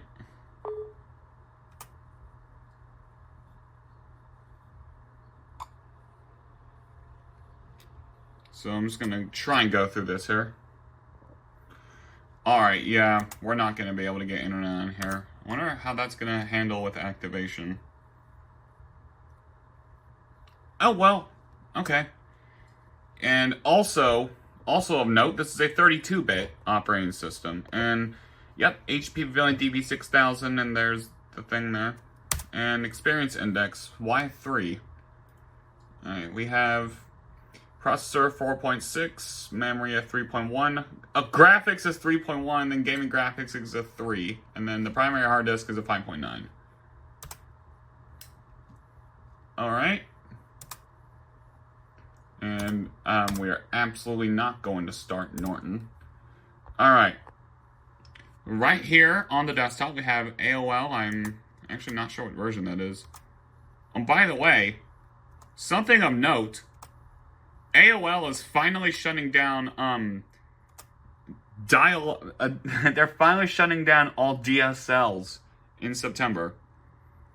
So, there we go. eBay, Vonage, don't know what that is. High-speed services, Quick Play, which corresponds with the Quick Play function on the laptop. PhotoSmart Essential 2.0, Wild Tangent Stuff, MSN, Office 2007, I'm guessing. HP Total Care Advisor, Rhapsody, and Vongo free trial. I have no idea what Vongo is, but that is something I might figure out in the future. Okay, so, and we also have Adobe Reader 8. You guys saw them on the desktop earlier. We still have PowerPoint Viewer 2003. I'm guessing that evidently Microsoft did not even update that at all. Microsoft Works Task Launcher, of course, because you gotta have Microsoft Works in your OEM installs on Windows, it looks like. And we have Movie, which also came with the SR541-WM, which I also disowned, sadly. HP, got the HP update in the Wireless Center. And what Wild Tangent games did it come with? Okay, clearly I have to go down the list a bit more. Pavilion webcam. Oh yeah, this thing does have a webcam on here, and I will test it here in a bit. LightScribe. This thing does have a LightScribe drive, and I will need... Actually, I don't need to do it, but I want to try LightScribe sometime. The concept's pretty cool. And I do have a physical copy of Office 2007, so if I want to activate it, I technically could. And then there's Microsoft Works. It's Auto Producer. It's not like the one we saw on the other computer. What games did it put on here? Oh, that's a lot. Oh my. That's a lot. Yeah, I am not reading all of that.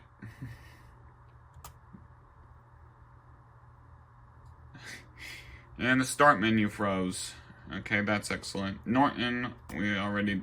Online services... United States. Oh yeah, this thing also has Net Zero and Earthlink. And, oh yeah, Vonage is basically another way of doing the PC helping tools. It's just HP connections, Recovery Manager. Get the recovery disk creation in the Recovery Manager. And Roxio. Yeah. So basically a simple install of Windows Vista with some HP stuff slapped on it. Alright, let's see what we got for recovery disk creation. I should be able to... Alright. I should be able to make the DVDs, I would think, right?